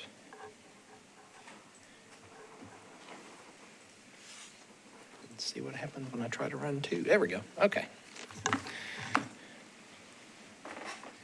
All right, sir, if you would please state your name and your address for the board and begin your presentation. Adam Lefevre, 101 Lee Avenue. And before we start, Joe, I want to correct something that's on the record. There's a line in the brief that says a maximum of 512, and that should be an average of 512. So I wanted to correct the record before. In your letter, Mr. Lefevre? In the letter, yes. Okay, so tell me what page just so I can. Not sure exactly what page in the letter. I have my presentation. Number of members, or is that what? No, it's a reference to the maximum number of members that enter on a day. And I said maximum of 512, and it's an average of 512 during June. So I wanted to correct that So brief. instead of saying total, you want to say average? Average, yes. Okay, all right, I found it, thank you. On average. Okay. little background, I know Mr. Hargis went over some, but Seven Hills is a nonprofit swim and tennis club. It's been operating since 1960 continuously, sits on a little more than 9 acres, and it operates under a conditional use permit from 1960. Our amendment is seeking an amendment to 4 of the conditions that were imposed in 1960. So the 1960 permit was approved by the Davidson County BZA before this area was annexed by the city. It was amended in 1961, and then 1977 was before the BZA for some tennis court light additions. Has been through multiple renovations, expansions in its time period, and in 2022 went through a massive renovation, got the certificate of occupancy, and was finished with that. So the previous hearing in February, as Mr. Hargis said, raised questions regarding the language in the conditional use permit. It was old. It was suggested, as Mr. Hargis said, that Seven Hills appear and request an amendment to the permit. We had a neighborhood meeting after some concerns of the neighbors. We tweaked our applications a little bit in response to the neighbors' concerns. This is the conditional permit from 1960. It has 8 enumerated conditions, and then 2 more at the bottom were imposed. We're seeking an amendment to the parking space requirements that it said 162 on the original. We're amending or requesting an amendment to available parking on site or at another location of 162 spaces. We have a contractual relationship with St. Bartholomew's Church for an additional 85 spaces from what is on site. So we have 105 planned spaces on site plus 85, so we have a total of 190 spaces available. Okay, let me stop you there. So you have 190 available now? 190 if you count the 85 that we have a contract, a lease contract with St. Bartholomew's for. Okay. So 105 on site. 85 is, and does that, I know you said in your letter you were waiting on stormwater for approval, some others. Does that 190 available include what you anticipate stormwater will approve? It does. What stormwater is reviewing our initial 32 spaces. So that would put on site 105 spaces. Then at St. Bartholomew's, an additional 85. So 190 total. The only time the overflow was used last year was on swim meet days. We have typically three swim meets where other clubs come in. So you have our swimmers, then you have other club swimmers on the same day. So that parking was used and shuttles were used to get people to and from that parking lot. And I know you're in the middle of your presentation, but contractual relationship, is that in perpetuity for a year? It's a lease in perpetuity unless it's terminated by St. Bartholomew's, and that's why we added the or another location in the event that for some reason it was terminated. We'd have to get parking spaces from another location in the area, multiple churches around. Okay. So what's the status of the stormwater application for the 32 spaces? It's sitting and has been sitting for a while, waiting on comment back. I think we're going through the whole process of, is it going to be pavers? How many spots are going to be there? It doesn't appear they have an issue with the 32. It's just they're looking at the possible runoff and what the mitigation is that we have to do for that. Okay, so we're requesting that the condition for 500 families be increased to up to 600 families. Requesting that condition 6 that says no alcoholic beverages shall be sold or consumed on the premises, that it just is revised to say no alcoholic beverages are sold. That condition number 2, which required a privet hedge around 2 sides, be amended just to read that the property be properly landscaped and maintained in an orderly manner. I have pictures of what it looked like before the freeze and what I think was 2022 that almost killed everything on site. And that's what Seven Hills wants to go back to. So the original plan contemplated parking in multiple locations off Mountain View, which is up on a hill, and off Hildreth, which is down. And the topography limited the practicality of that. This was the original, which was scrapped basically in 1961 in place of the following slide, which has 100 parking spaces on the left, you'll see, and 75 on the right. That's what planning approved. Parking's a physical impossibility. It's almost like somebody never measured it. That's the current parking. You'll see the parking's in the same location as planning approved, but that only allows for 46 on the left, not 100. and 30 on the right, not 75. We're building the additional parking lot where the arrow is. That was the proposed plan to stormwater. That's the 32. That's the 32. So 105 on-site parking, additional overflow parking went over that. It's only on swim meets, and so 190 cars. So we use parking attendants, and Mr. Hargis, if you can play the video on that. This is July 4th of 2025. July 4th is the busiest day of the year, and this is driving up Hildreth. On the right is the parking lot, the big one that has 46. And the next one has 30 spots, and then at the end, you'll see our new parking lot. So that's the busiest day of the year, no parking signs, no cars on the street. So it was managed well last year. All right, next, Mr. Hargis. Metro has installed no parking signs on one side of the street. And also Seven Hills has tried to work with Metro for traffic mitigation. We requested a traffic study, but we're denied. So we're working with them on possibly paying for some speed humps. So in 2024, I know safety on the street is one big concern of the neighbors. That's 2024 is when we had our massive construction project and one whole parking lot was completely shut down. The new parking lot wasn't in use. People were parking in the grass. So we only actually had 46 paved spots available. So that's what it looked like in 2024 with no big parking lot and with no finished ancillary parking lot and with no 85 spaces at St. Bartholomew's. So the request seeks a recognition of our current operational level, which is approximately 600 families, a little less. The average attendance during June of 2025, which is the busiest month, was 512 people a day. So that's over a 10-hour period, you have 512 people coming and going. Again, we want the alcohol sale. We're asking for an amendment to the alcohol provision. This is the historical screening of Seven Hills. All of this was killed in 2022 with the freeze. Things have been planted back, but that's what it looks like. This is the kind of landscaping Seven Hills wants, not just a hedge. They want the ability to do this type of thing again. This is Sequoia Swim Club. This is our kind of sister club. It's 2.5 miles away in Forest Hills. It was approved in 1955, same conditional use, 9 acres. It allowed 300 families, required 100 parking spots, and the rest of the conditions were nearly identical to Seven Hills. And it's actually referenced in the Seven Hills approval. At the bottom, you'll see attached Sequoia Club provisions. That was incorporated into Seven Hills. In 2004, Sequoia wanted to expand, so they applied to the Forest Hills, and they were allowed to increase their membership from 300 families up to 625. It's an increase of 130%. Seven Hills asking for a 30% increase. The parking requirement was changed from 100 required spaces to this formula, which at their maximum capacity equates to 1 space for every 6.58 family memberships. Seven Hills' current on-site parking would be 6.19 memberships per parking spot, so less than Sequoia, not counting the 85 overflow spots. This is a depiction of Seven Hills compared to St. Bartholomew's, if you have that red line.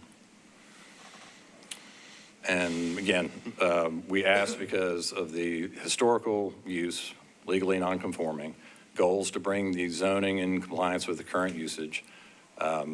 We've included the operational safeguards and parking controls, and it's consistent with the prior Sequoia precedent. So we're asking you to approve the amendments requested.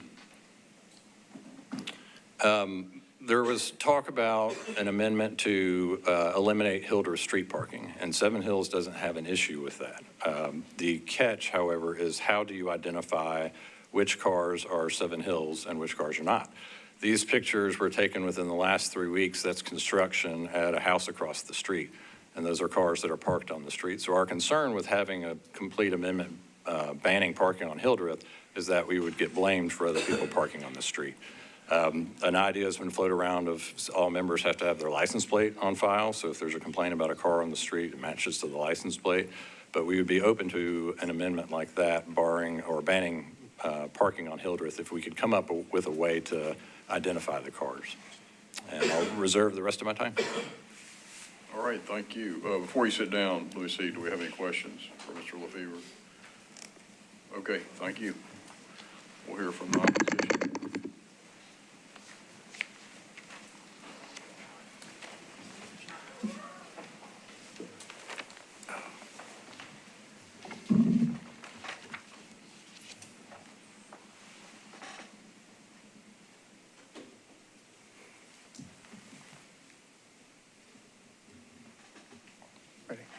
ready, yeah. Okay. Go ahead. Jason Holloman, 4210 Park Avenue, attorney here in Nashville. On behalf of the affected neighbors, I have one of the affected neighbors, Laura Roast, with me, and she's going to take the last couple of minutes, I think, to give a perspective of the neighborhood.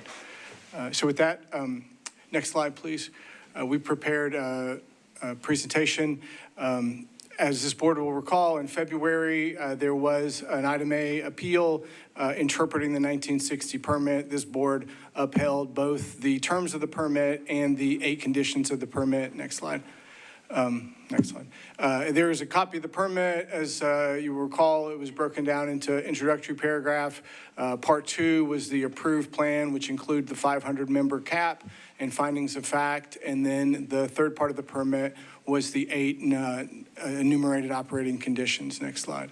And that permit also included 2 site plans that were approved by the Planning Commission at that time. As you can see, elements 1 through 6 that were the body of the permit are all identified in that site plan, including a total of 162 parking spaces that were required, a privet-type hedge that was depicted and required, and a 500-member family maximum for a parking ratio of 1:3, which was required. Next slide. The 500 is actually depicted on the second page here, but you can see it says 500-member club. This is what was actually built as part of the 1960 permit. We broke it into what is compliant and non-compliant. The rec facilities are as depicted: pool, bathhouse, tennis, etc. The driveway and parking lot with approximately 90 spaces on North Hildreth. Constructed, what is not compliant is the other 88 spaces. The 162, as was discussed by the applicant, is not on site, even though required in the 1960 permit. The privet hedge, as was discussed, was removed in 2023. That's a significant screening to the neighborhood, and we are asking that it be replaced. And the 500 cap, of course, has not been met since 2021, when the membership rose above 500 and now stands at approximately 650 families. Next slide. So when we look at, next slide, this is what was requested of you. I think there was a similar slide by the applicant. They are not accommodating anything that was discussed in the February meeting from the neighborhood to address on-street parking, other than what we heard here at the very end. They are simply seeking to codify the violations of the permit that were addressed in February. They want to not have the parking be on site, but to be at St. Bart's Church. They want the membership level raised from 500 to 600 without addressing that parking deficiency that has been there. And they want to allow on-premise alcohol consumption, which was expressly prohibited by the 1960 permit. And they want to eliminate the landscape screening that was required by the 1960 permit and removed in 2021. Next slide. Here is a summary of the parking situation right now. 1960 required 162 spots for a 500-member club. Currently on site is 77 with 650. Proposed on site, that would include, if stormwater approves, 105, still almost 60 below what was required for 500 members. Needed at a 1:3 ratio on site would be 195 members. Next slide. This just demonstrates the growth of the club over time versus the static parking provided. Next slide. Here is the St. Bart's parking agreement on the left. This is what was provided to this board in February. What I want to point out particularly is that this is really not a perpetual lease. It is a month-to-month lease. It can go away at any time. It also only covers 3 to 5 parking days a year. The neighbors vociferously disagree that there is a parking problem only 3 days a year. We believe the actual overflow days are 30 to 40 days per year. So the term of this parking agreement does not address the parking problem. Next slide. In addition, St. Bart's is approximately 1 mile away without shuttles. Obviously, people with small children are not going to walk a mile, particularly down Time Boulevard, to get to the club.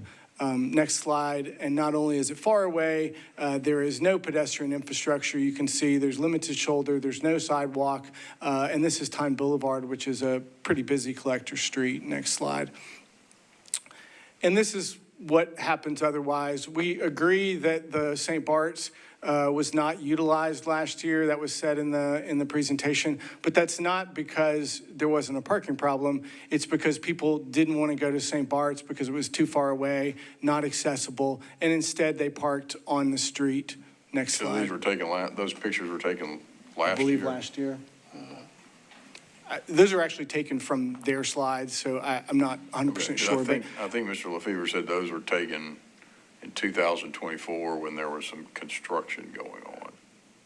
That is possible, but I think the neighbors would tell you that is a regular looking occurrence. That is not a one-time event. Okay. Next slide. Here are the privet hedge. You can see it was removed in 2023. I understand there was a freeze, but there is a requirement that those be there. You can see how it is a problem for visual buffer of the parking lot. We do ask that that be restored as was required and as was maintained on the property until 2023. Next slide. Next slide. So there is both neighborhood and council opposition. This is a letter from approximately, I think it's over a dozen immediately affected neighbors, one of whom is here to speak. But this is not a one or two individual, as has been suggested by Seven Hills. There's widespread concern by many of the adjacent property owners, particularly with regard to the traffic and parking overflow days, which are numerous during the summer. The names on this letter, there are 52 letters of opposition in our package. Are these additional names, or are these people that also appear within the 52? Jason, Mr. Chair, Michael Lewis. We need your name and address. I'm sorry, yes, sir. Yep. Mr. Chair, Michael Lewis, 1307 Hildreth Drive. I helped prepare this letter, so there are going to be some duplicates, but this represents approximately 19 households who joined this, so there could be duplicates. Yep. Next slide. And just also wanted to make you aware that Council Lady Sandy Ewing, who's been involved in the community meeting and interactions with both the club and the neighbors, has submitted a letter of opposition to you as well. Where does she oppose it? She opposes directly it. Opposes it. Okay. I think very specifically opposed it. All right. Okay. Next slide. So I just want to point out that this is an amendment to their special exception permit, which then requires that they meet the burden of proof under 1716-150A. They have the burden to demonstrate that they've met all of those time, place, and manner conditions. Next slide. Which are all contained in 1716-150. That includes a demonstration that the board finds that the area will be operated in a way that is not injurious to public health, safety, or welfare, that it is compatible both in natural features and built environment with the adjacent area, and I think very relevant to the parking concern under 1716-150G, that the applicant demonstrate how the proposed use will not adversely affect the safety and convenience of vehicular and pedestrian circulation in the area. We assert that that has not been met, and so for that reason alone, this application request should be denied. So with that, I'd like to turn it over to Ms. Roast to give you a few comments from the perspective of the neighboring property owners. Good afternoon. My name is Laura Roast, and I live at 4604 Villa Green. I currently serve as vice chair of the Metro Historical Commission, so I usually sit where you're sitting. And I was previously a staff member both of the Historical Commission and the Historic Zoning Commission. I come today to speak just as an individual neighbor, not as a commissioner.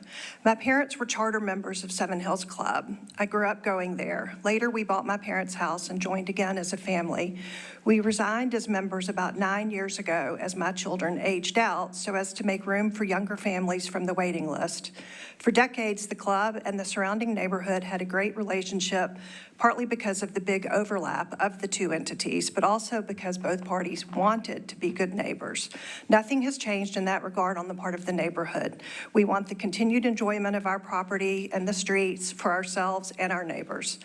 Despite the club never having the requisite number of parking spaces, for 5 decades, there were no parking issues for 2 reasons. One, One, so many of us were neighbors who walked to the club. And two, more importantly, the cap of 500 members was either not approached or certainly never breached.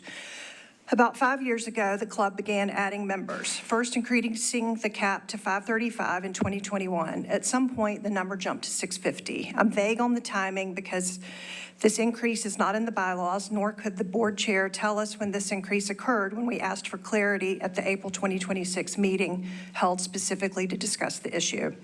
In July of 24, I hosted a meeting at my house for neighborhood reps and the club board to discuss the parking situation that had by then become quite a dangerous problem.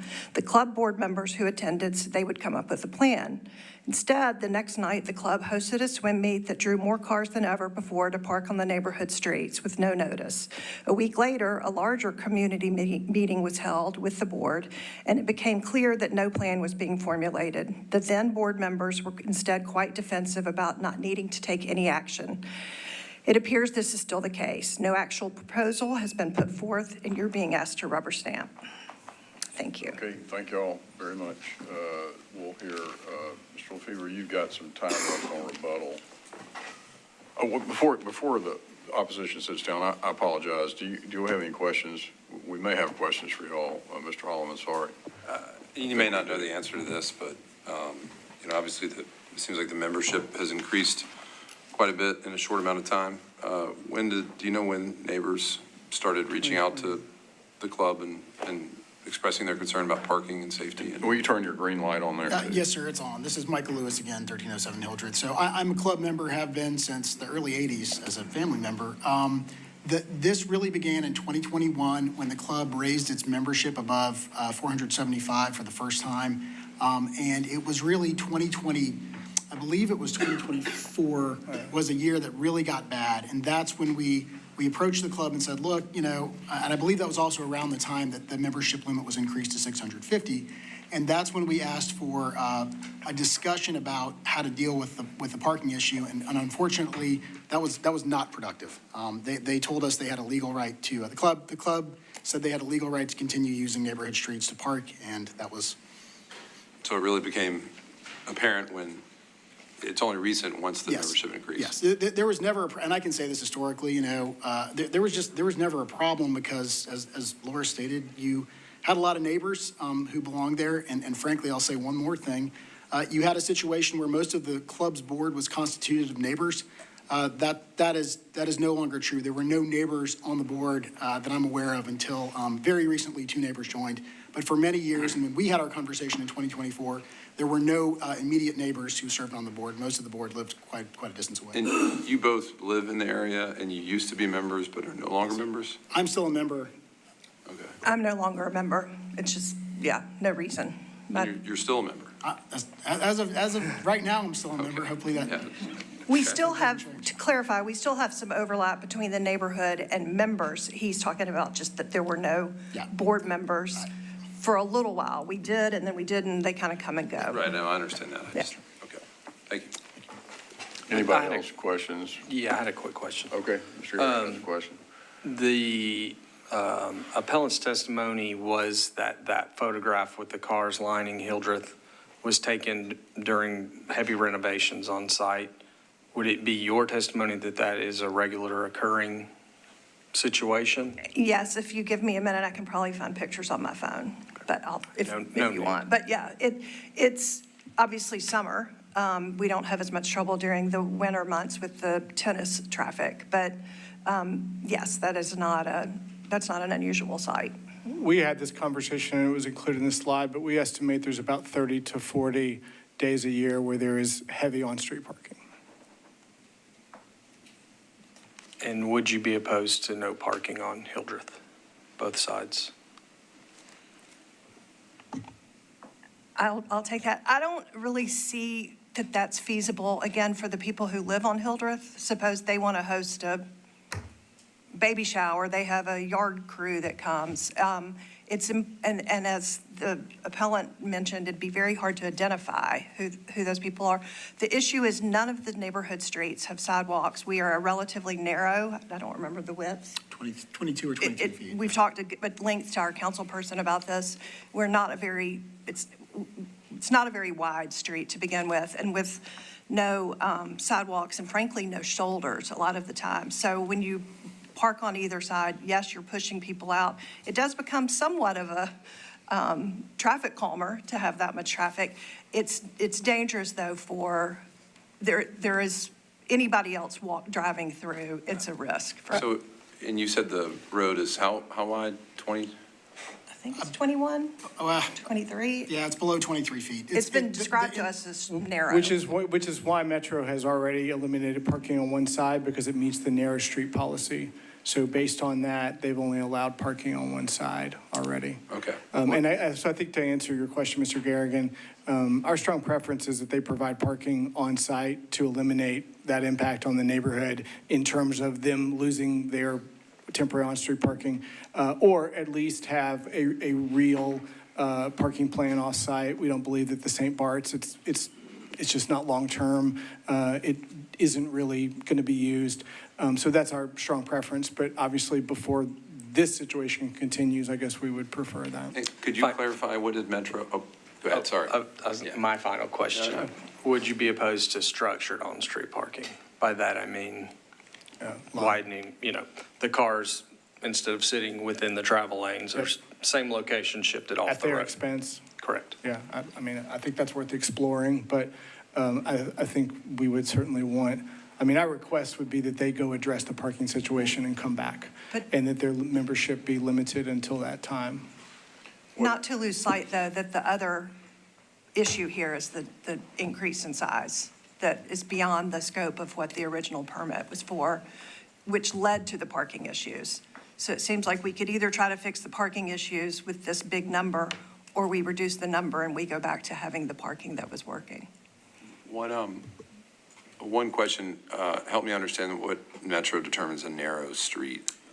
You said they determined that, or they just said it was a narrow street? No. It's a determination, but it's a mathematical computation. It's based on the width, and I think it's 21. NDOT has what's called a narrow streets policy. Mm-hmm. And I guess there were neighbors that lived on that north side of Hildreth who reached out to NDOT to specifically, because there were cars parked on both sides of the street. We don't have pictures of this. And that created an unbelievably dangerous situation because you couldn't pass. You couldn't pass, and you couldn't pull off onto the side of the road. So they brought in NDOT. NDOT measured the width of the street, determined that it fit within the narrow street policy, and then my understanding is they asked neighbors on the residential side, do you want no parking signs? They said yes.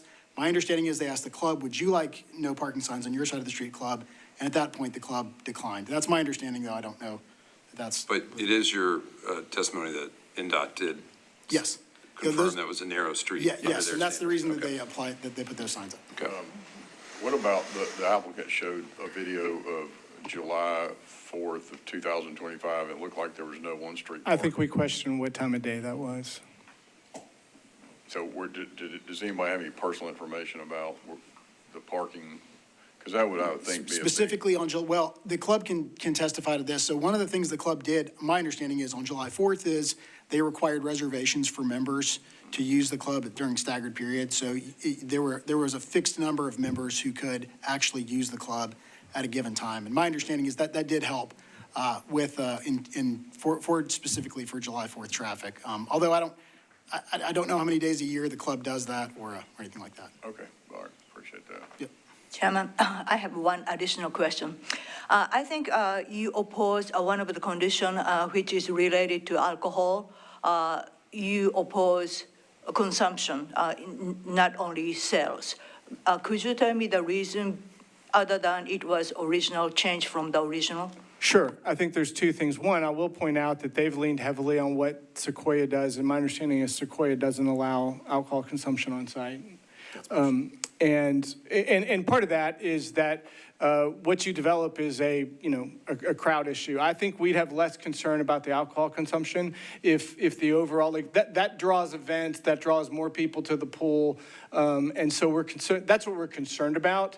And so if that were to get addressed, I think there'd be less concern about the alcohol consumption itself, but we're worried about sort of the atmosphere that draws more people to the neighborhood right now. Anybody? Okay, all right, thank you. Thank you. We'll hear Mr. Lefevre. You all have 2 minutes left. So, Mr. LaFever, can you address the parking? Because here's what I'm hearing, that in 1961, 162 on-site spaces were required for 500 members. Right now, you have 190 available. 85 of those are at St. Bartholomew's, which I tend to agree. And people don't like off-site. I mean, they tried to do it at a place in my neighborhood years ago. It never seems to work. And then you've got 32 spaces, which you may get, but I mean, right now you have 105 on-site spaces. The original special exception required you to have 162. I'm struggling with that. Well, I think the conflict, and it's hard to address 65 years later, is that planning in 1960 and 1961 simply didn't measure. Their requirements of, you put the structure here, you put the parking lots here, and we're going to write 100 here, and we're going to write 75 here. It's a simple impossibility. Just nobody went out there and measured and said, can we actually fit 175 cars here? Yeah, and I totally get that part, that they messed up in figuring how many, but it seems to me like at some point, they determined, well, you're going to have 500 members, we want you to have 162 spaces, and maybe somebody just decided, we need to put 162 spaces in here because that's how many they want. And so, you know, that aside, I mean, that could have happened. I mean, does the club really believe having, you know, satellite parking at St. Bartholomew's a mile or so away, which is not, and I've been through that neighborhood, it's not walkable. I mean, to me, tell me why we should think that's realistic. Well, we paid over $2,000 last year for shuttles to go back and forth. So it actually did work when it was planned, and people were advised, parking is at St. Bartholomew's, this is a swim meet, and my kids swam at Seven Hills until we realized they weren't good swimmers and they didn't swim anymore. But swim meets are big events. There's a morning session for the little kids and an afternoon session for the big kids. And so when you have the club pays for a shuttle. Over $2,000 last year for the rental and the shuttle for St. Bartholomew's. Okay. And so when you have, say, Sequoia come, and Sequoia has 625 members, and they have a swim team. So for that day, you have, in theory, hundreds of kids that are coming to participate in a swim meet in the morning for the young kids and the afternoon for the older kids. So those are the really busy days when St. Bartholomew's is utilized. My understanding, if I heard correctly from somebody on the board, was that there are only 2 swim meets scheduled for this year. So yeah, St. Bartholomew's worked last year. I would challenge anybody to show pictures of 2025 that anywhere resembled what you saw for 2024. The timing of July 4th, that's July 4th. Why would somebody film on the street 6 months ago if it was 7 in the morning? And you see the cars actually in the parking lot on that video. All the parking lots are full, so it's not like it's 6 in the morning and nobody's there. But what the opposition said was that the club had arranged that day for something unusual, it seems, which is you had to have a reservation to get into the club. So people couldn't just show up and decide at 10 in the morning we want to go swimming. You had to make a reservation. And that, am I correct? That's not something that the club does regularly in the summer? No, it was split between a morning session and an afternoon. Right. So you had to book either the morning or the afternoon session, mainly because that is by far the busiest day of the year at the club. There are games, kids come, there's greased watermelon, everything you remember as a kid happens. So they split it into 2 groups just because that's the biggest crowd of the year. St. Bartholomew's really wasn't utilized on July 4th because of that. But again, it was utilized last year. There are no parking signs. Seven Hills actually puts no parking signs all the way down Hildreth on their side. You have the no parking signs that Metro installed on the other side. But that video, you'll notice there are no parking signs. I didn't count them, but probably 10, 15 no parking signs, as well as ribbons that are blocking everything off. So Seven Hills takes every action that it can to prevent members from parking on the street. An idea that was floated around was include in the regulations that members cannot park on the street. That allows the board to fine, enforce threaten revocation of a membership if there is kind of a repeat offender. So that's something that's been floated around, because the board doesn't want, and Seven Hills doesn't want street parking. They're completely open to that amendment that bans street parking.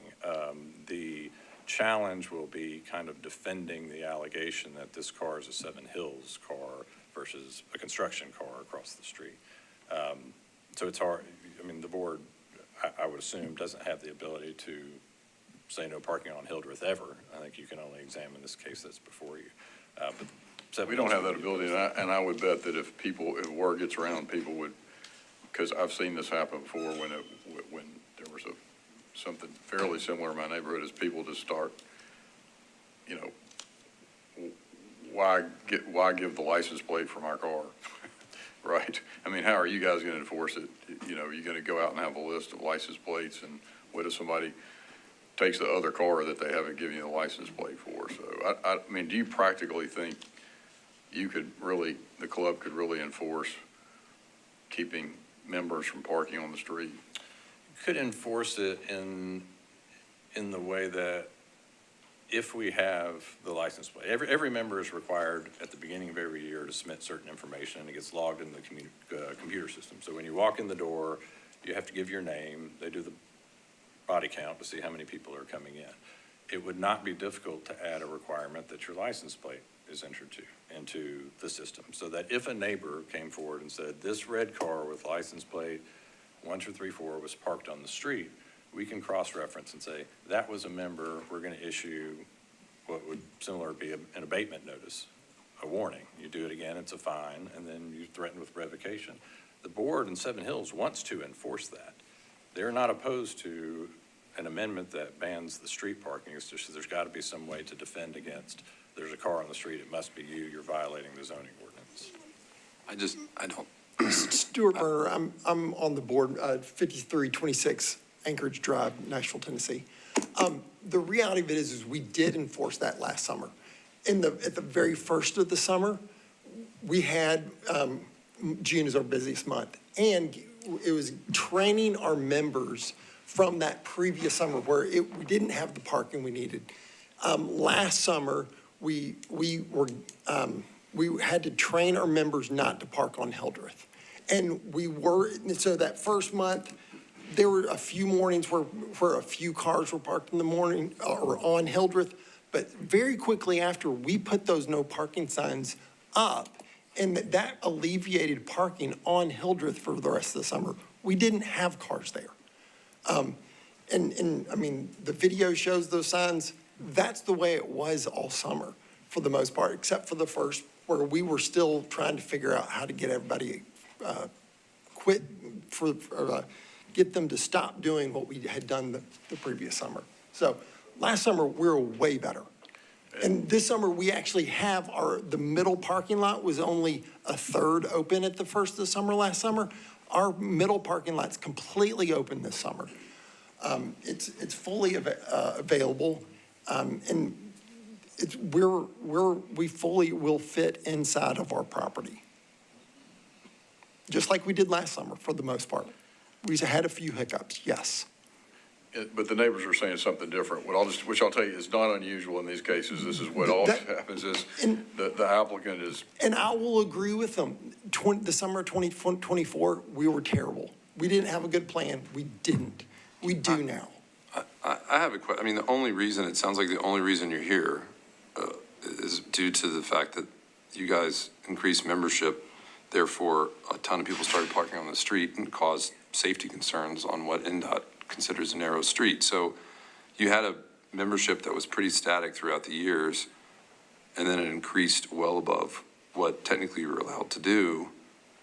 And I guess I'm just trying to wrap my head around it, because I don't know how you squeeze 650 members into a smaller parking lot than what was originally planned. I mean, yeah, you can have shuttles. You can have a shuttle every day, or people are going to park miles away. I guess I'm just trying to. No, it was the construction that caused all of our members to park on the street. It was the construction, the lack of our parking lots being available. That is what caused us to park everywhere. And in prior boards, I got on the board a year and a half ago, so that was long before me. But they didn't have a good plan. And so last summer, when we started putting no parking signs along that street, it ended. Do you know why the board, I know you've only been there a year and a half, why they increased, from 475 to 650? Well, that was even years before that. That's been years ago they did that. And I don't even know exactly when. The numbers of members was, sure, did it help the street parking in 2024? It didn't help. They're exactly right. But our numbers were higher than that before that.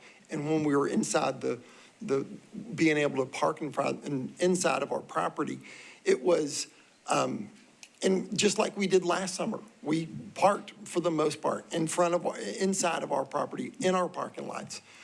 We weren't perfect. I'm not saying we were perfect. We weren't. But yeah, it's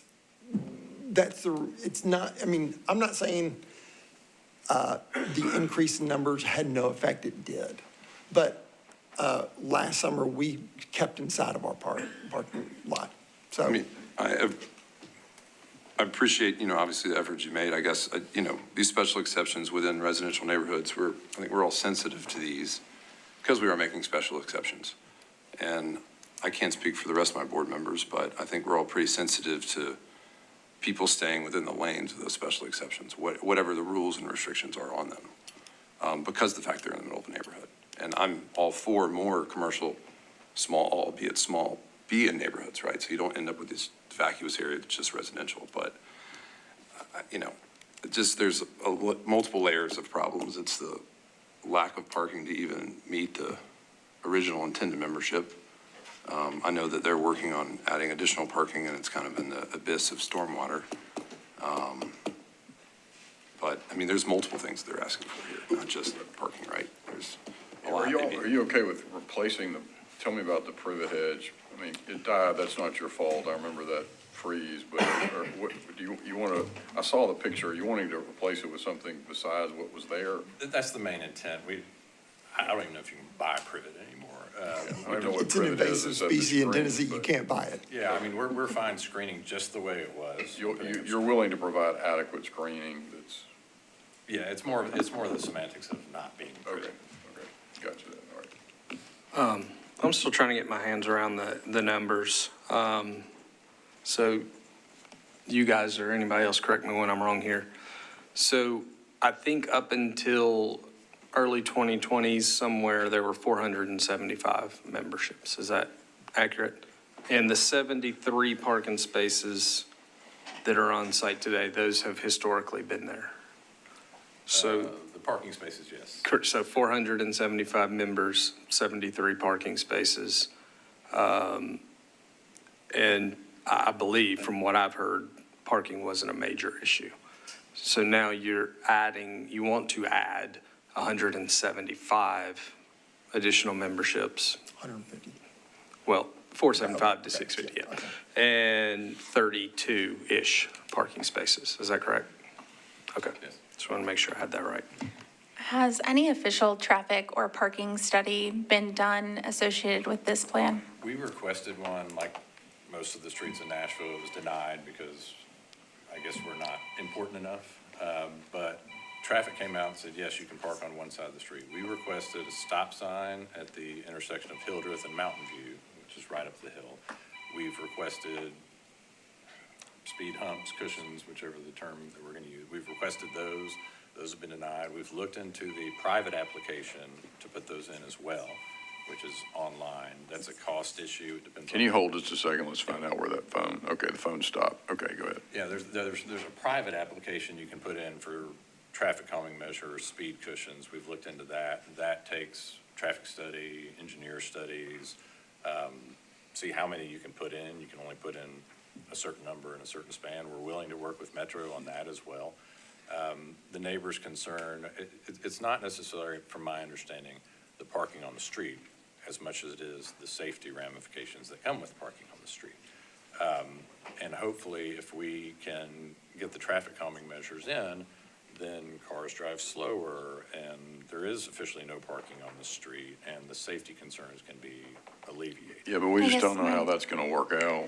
I guess my question is more about the club hiring a traffic engineer or a parking engineer to do a study to evaluate the level of service on the existing streets. Can it accommodate the extra 150 new members at the club? And my understanding is that has not been accomplished. Is that correct? No, we have not done an official traffic study. We'd be willing, if that's a requirement, to do and appear back before the board with more numbers. I mean, I know the board is limited in what it can do, but it's almost like we would like to perform the traffic study, get results back from that.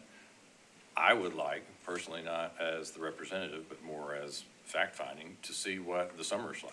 Take photographs, see what the conditions are. We have two different opinions, obviously. Our position is what you saw in the 2025 video of July 4th is the way it is. The neighbors seem to think that it's different. I'd love to have a period where I was actually tested to see what if you're at Seven Hills in the morning, and I say this because, again, I was a member from childhood until recently, most of what you see is drop-off. Kids get dropped off at the door, they go up to swim, they get picked up. Yes, you have people parking, you have families that come and spend a couple hours there, but it's never like there are 650 families on site at one time. The figure, the 512, that's the average, again, bodies going in. It's not even 650 people going in. It's 512 people in the busiest month of the year that go through those doors on a 10-hour period. And I agree with that, but and again, I say this because this happens frequently. It's often in the eye of the beholder, and the applicant doesn't really see a parking problem, and that's a legitimate view, but then, because they're just looking at it differently, but then the neighbors do see a parking issue, and we can't ever sort that out. I mean, we can't really weigh the credibility of. Is it, and this is a question for, I guess, Mr. Hargis and Metro Legal, just thinking of possible solutions. Is it possible to defer an application pending investigation, a traffic study, see how it goes over the summer? I mean, it's possible. We've done that before. Yeah, I mean, from a numbers standpoint, if you're saying there's a lot of drop-offs, by increasing from 500 to 650, that's 30% more drop-offs. 30% more cars that are driving through a narrow street. And we have seen applications come here with some version of traffic studies to at least help us get the data.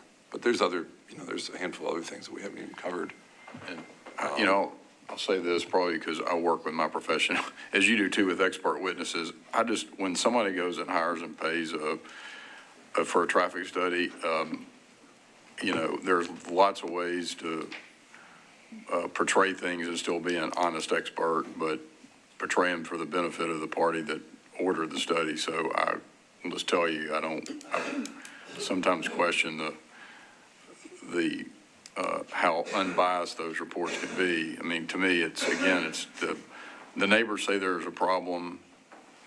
The club says there isn't so much of a problem. We do know the club's grown by, 150 people. There's clearly you don't have the number of parking spaces that you are even supposed to have under the original ordinance. So anyway, and I think I may have interrupted you again, Mr. Ransom. I'm sorry. I have additional question. So you have been mentioning July 4th is the busiest day, and you do have a plan to restrict, not everybody come together. What is second busiest day, and do you have any other traffic parking mitigation to address overflow parking? We have the St. Bartholomew's that, as the board saw, is a month to month. We don't think it would be an issue to secure a longer term. I mean, they're not going to give us a 10-year lease for the parking lot, but it can be extended. I'm sure we can negotiate something. They're very willing because, of course, it's a church and they're not in session 7 days a week with the need for all of the parking. We could also put a condition on it that the special exception lasts only so long as the agreement with St. Bartholomew's continues. I think we could do that, could we not?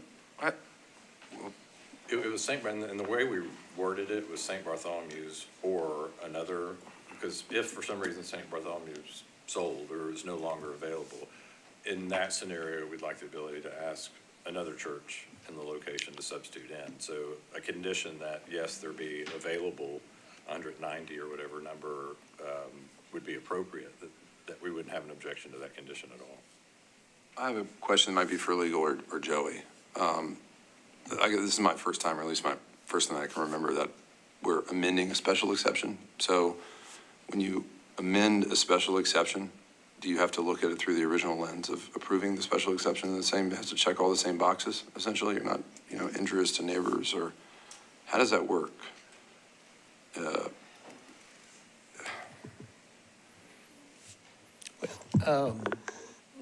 The specific conditions, no.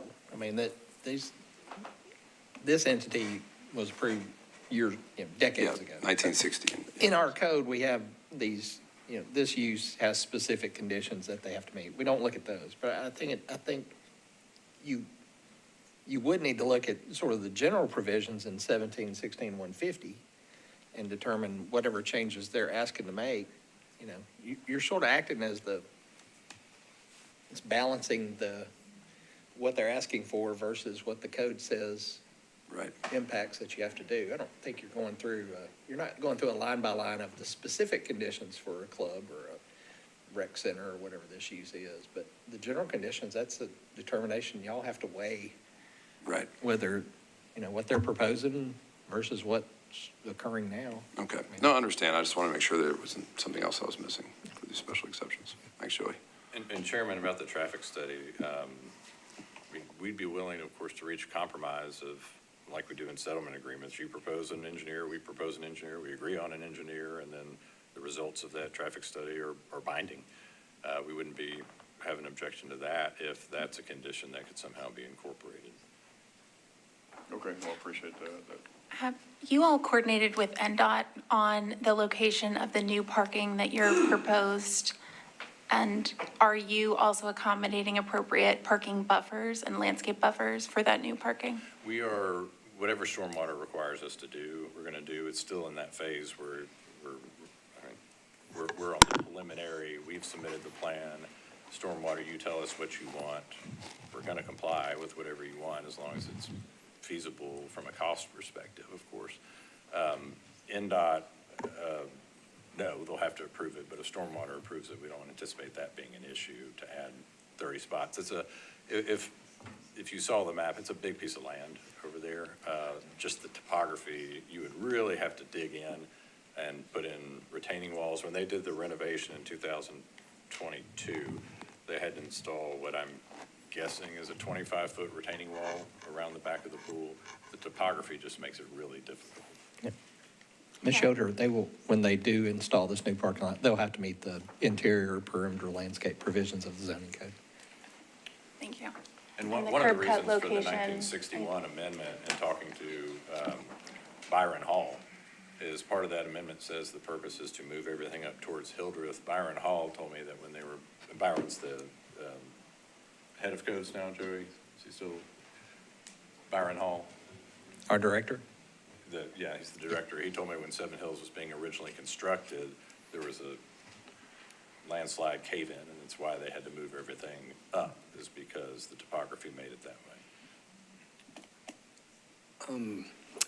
I'm still trying to piece together all this timing, because you're currently over the 500, correct? The gravel area that is this future parking lot, is that being used for parking today? Yes, we have been using that. It's not as big as it will be. It was originally a staging area for our construction, and we've just kind of continued to use that until we get approval on that. Yes, and one more note, on that picture from 2024 with all the cars, you'll see the construction equipment in the background of that picture. That was in 2024 when the construction was ongoing. Okay. That just generated another question. So the gravel was put in 2024?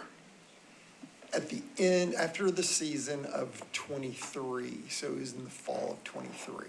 So kind of after the pool season closed. And your membership around that time was? Same. And for reference, the pool is only open from Memorial Day to Labor Day, so it's effectively 4 months a year that it's open. Tennis courts, of course, are open year-round, and there are 3 or 4 indoor courts, there are 4 indoor courts that can be used all year round. But the majority of this traffic, the swimming, is from Memorial Day to Labor Day. So if you haven't figured out where I'm trying to head here is, or trying to figure out, what I've heard is circa 23, there wasn't a major parking issue. Circa 23, there was 475 members. You're adding more members, maybe you have, but you're adding more parking. So I'm trying to piece together that ratio between the historic membership of 475, 73 parking spaces, additional membership, additional parking. I think the ratio, I don't want to get up my calculator, but I think it's approximate. The ratio of the original. 1 per 6.5. That's 20, pre-2020. That's. It would be 1 per 5.5 for the additional families, additional parking. The 6.5, right, is, or 6.7 is what Sequoia was granted. Ours would be lower if granted, I think 6.2. I think the original at 162 parking spots, I think was a 1 to 3 ratio. I think we're 1 to 4, a little over 1 to 4 with the new numbers. Yeah, I mean, there's a handful of conditions that they were not, weren't meeting, right? No alcohol, there was alcohol. No, a certain amount of parking, didn't have that much parking. This many members, have more members. It's almost like someone comes in and builds a house with no permits over the building restriction line and says, hey, I don't know. I just, also the, privet hedge, it's a landscape buffer. It's pretty common for commercial spaces to have a landscape buffer up against. And I get the freeze, but that was not yesterday. And there has been planting since the freeze. It's not mature, of course, like it was. I understand. It's not like we're avoiding putting back any buffer. It's just growing back. I understand. Any more questions for the opposition? For the applicant, sorry.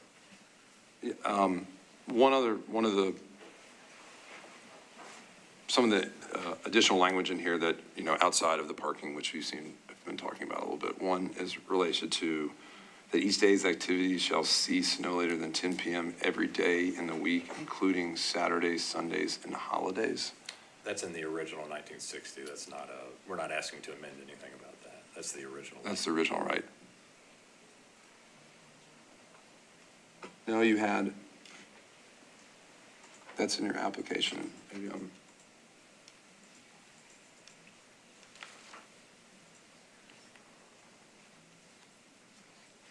It's Exhibit A to Mr. LaFever's April 6, 2026 letter is what they're asking for. Yeah, that's what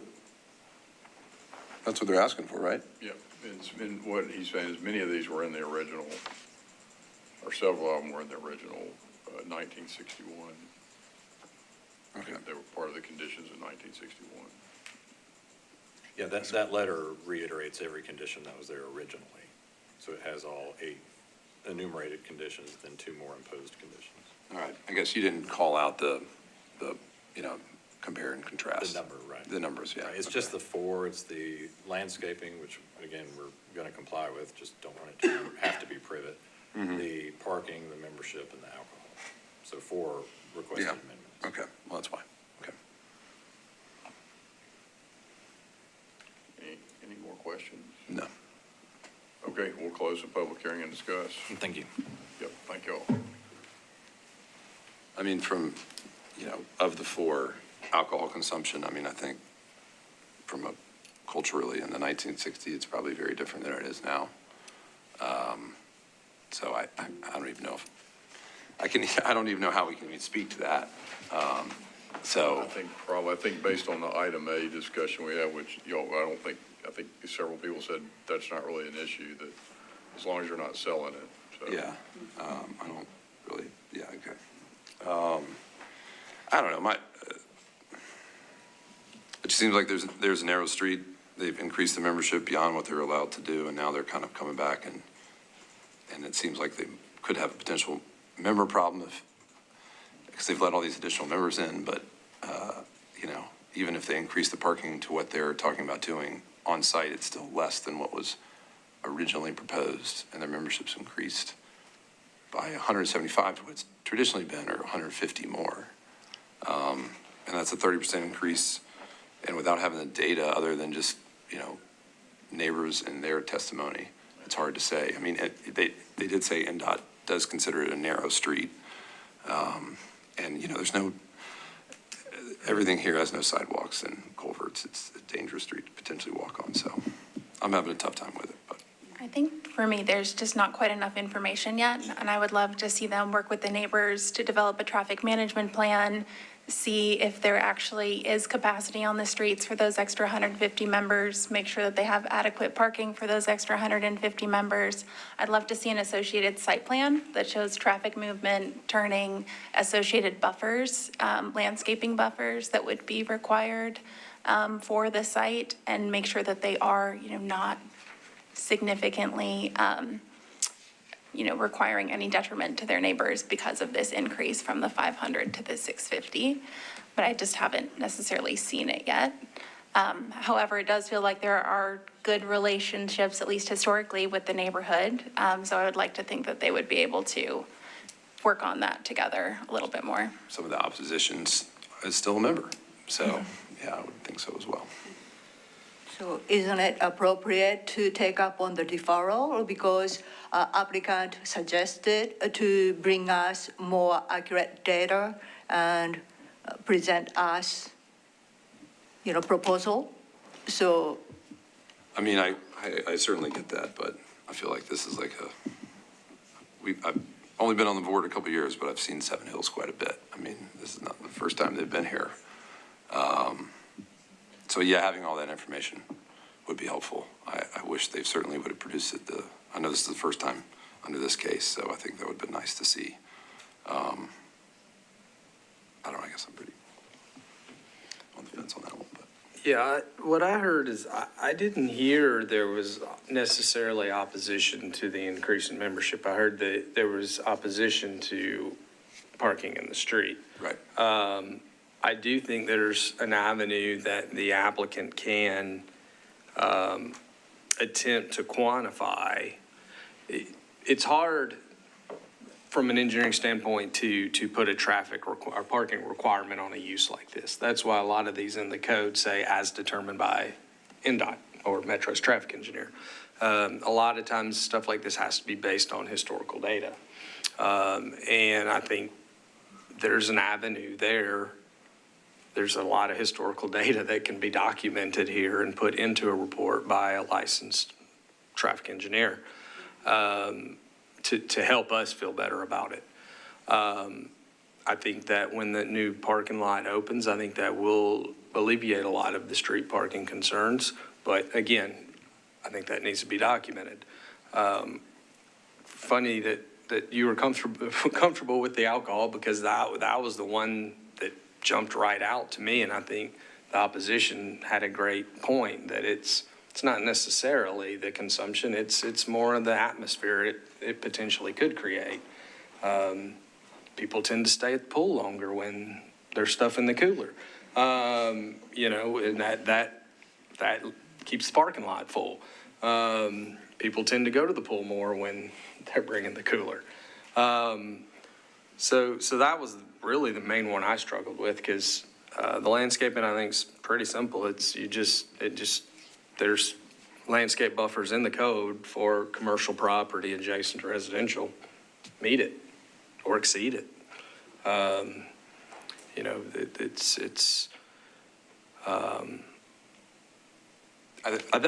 feel like the best foot hasn't been put forward yet, is what I'm trying to get at there. Yeah, for me, the alcohol or that's not that, to me, it's not a hang up, and I think the landscape buffer situation is easily solvable, and they seem like they'd be willing to solve it.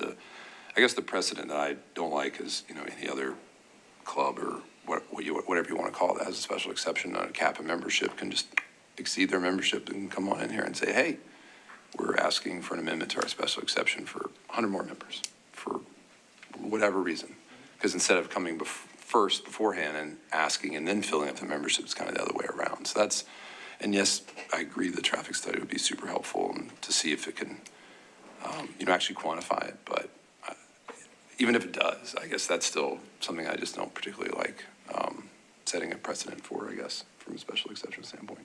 So, and I think a traffic study would be helpful.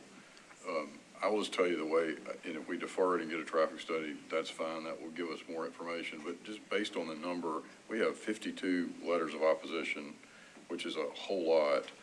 I don't think wherever this goes, I will be personally comfortable with, I have one vote, obviously, of not putting a one-year condition on this, because I think that incentivizes the club to whatever they have to do, make sure that, the neighbors they don't have these parking issues. Because my concern is if we just rely on a parking study, which is really good information to have, but if we just approve it and don't put a time limit on it, and that things change, and maybe there was a quirk in the parking study, or, the neighbors aren't gonna have any protection at that point, if it just doesn't work out for whatever reason. So I say that. I'm fine with I think having more information, to your point, is always very helpful. And it may help the club figure out how they address with this. But I will say, based on the fact that this really it has all the attributes of a commercial establishment dropped into a neighborhood. And they have a special exception. It's not, they've had the right to have 500 people there, and so they're not being denied that. They just want to increase. And wherever this goes, I would, my position would be, whatever we approve, whenever we approve it, I would still want them to come back within a year and hear from the neighbors again and make sure this problem, because I do believe that, in these cases, it's seen it so many times that the applicant does believe that they're doing things and it's helping, and I get that's their viewpoint, but then the neighbors don't view it that way, and there is no way for us to sort that out. We just can't. We're not there all the time. We have different viewpoints, so. I agree. I also think that the 650 number needs to be justified, right? Just because that's what they have today does not mean that that's necessarily what is correct for this site and this neighborhood. And so I think anything above 500, I want to have justification for how that still is functioning well on site. And one thing before I forget, and you reminded me, I have not seen in my packet, but the council member Ewing, her letter of opposition, am I missing it? Well, I think she did write a letter of opposition. Mr. Holloman said, we didn't see the whole letter, but he said on the record that she directly opposed it. Okay. It is in there. She sent that on the 18th. Okay. On the 18th, so it's probably in that. You'll see additional information, and it's right there, right below it. Not necessarily maybe in the packet itself, but underneath it. You know what? I have something from Sarah Lyons in that additional information. Christy.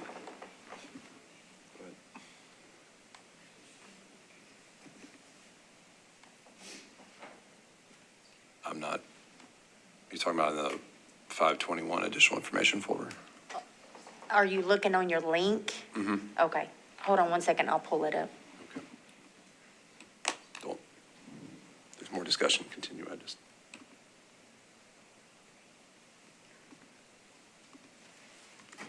just would like to see it. I don't know which way we are going, but, if we were defied or put some condition, I still feel like because of potential improvement, it's applicant to convince us, yes, we can improve this. And then as of right now, we do have a letter of opposition.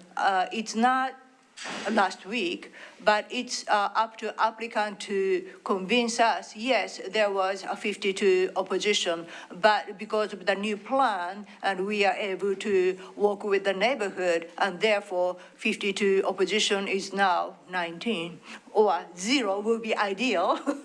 But, so I think it's on to applicant to bring those information to us. So it seems like where the crossroads we're at is, do we approve something with conditions, or do we defer and ask for a traffic study? And I'm really fine either way, so.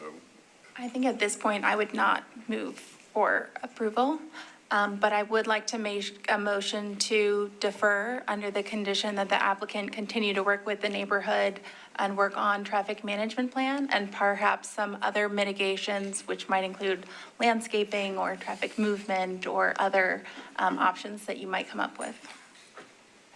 Okay, and do you, as part of that, do you want the club to come up with a traffic study? I would be open to discussion on that, but I would like to see perhaps a traffic study, but definitely a traffic management plan that the neighbors are comfortable with or is at least discussed with the neighbors. Okay. Is there a second? I second the motion. Okay, so there's a motion and a second. Any further discussion? I think they need the professional.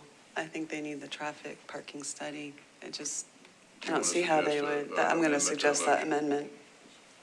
Okay. Okay, so the motion has been amended to include that plus a traffic study, and I won't make this condition, but Mr. Lefevre mentioned it. I think it would be very helpful to know that the traffic engineer was someone who was agreed to by both parties.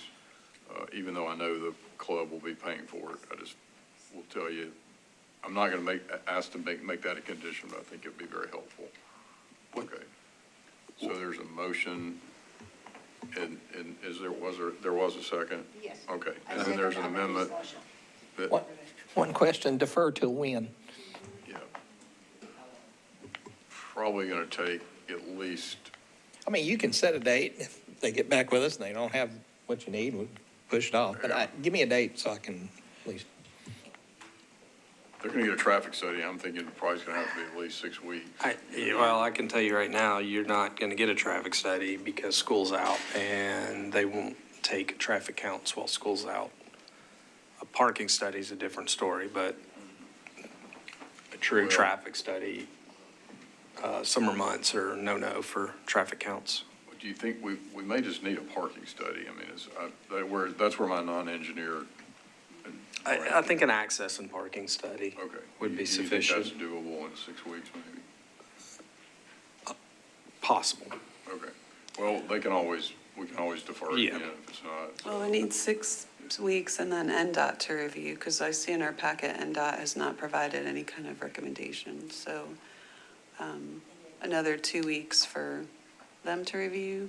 I think so. So target July 16th? And I think.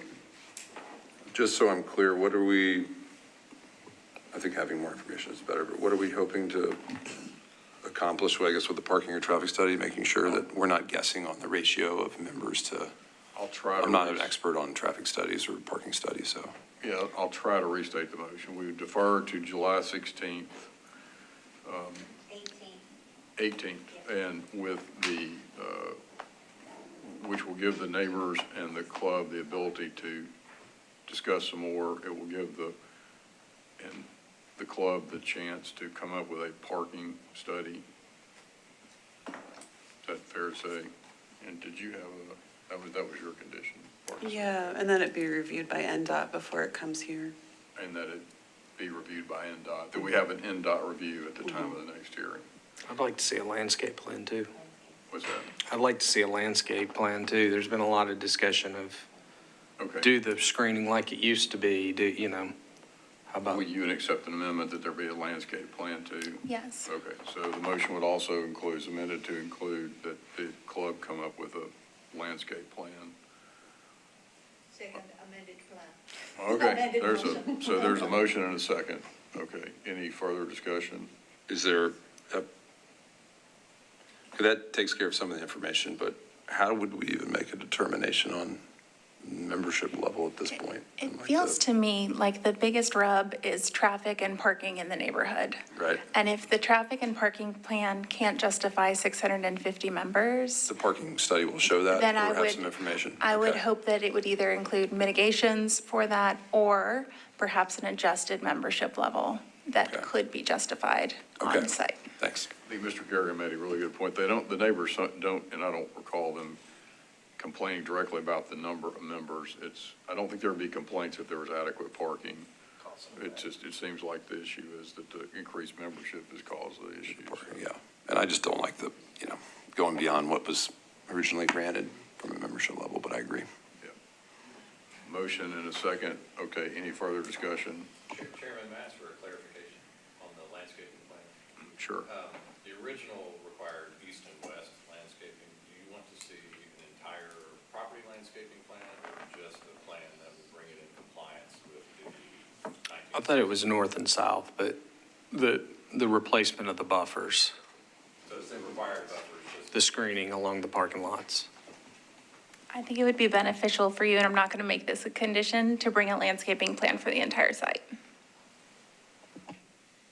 Okay, so the motion is made and seconded. Is there any further discussion?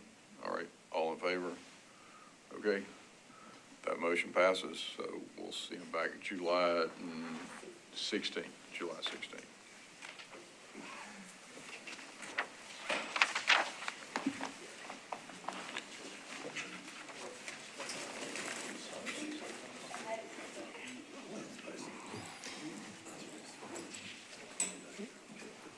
Okay.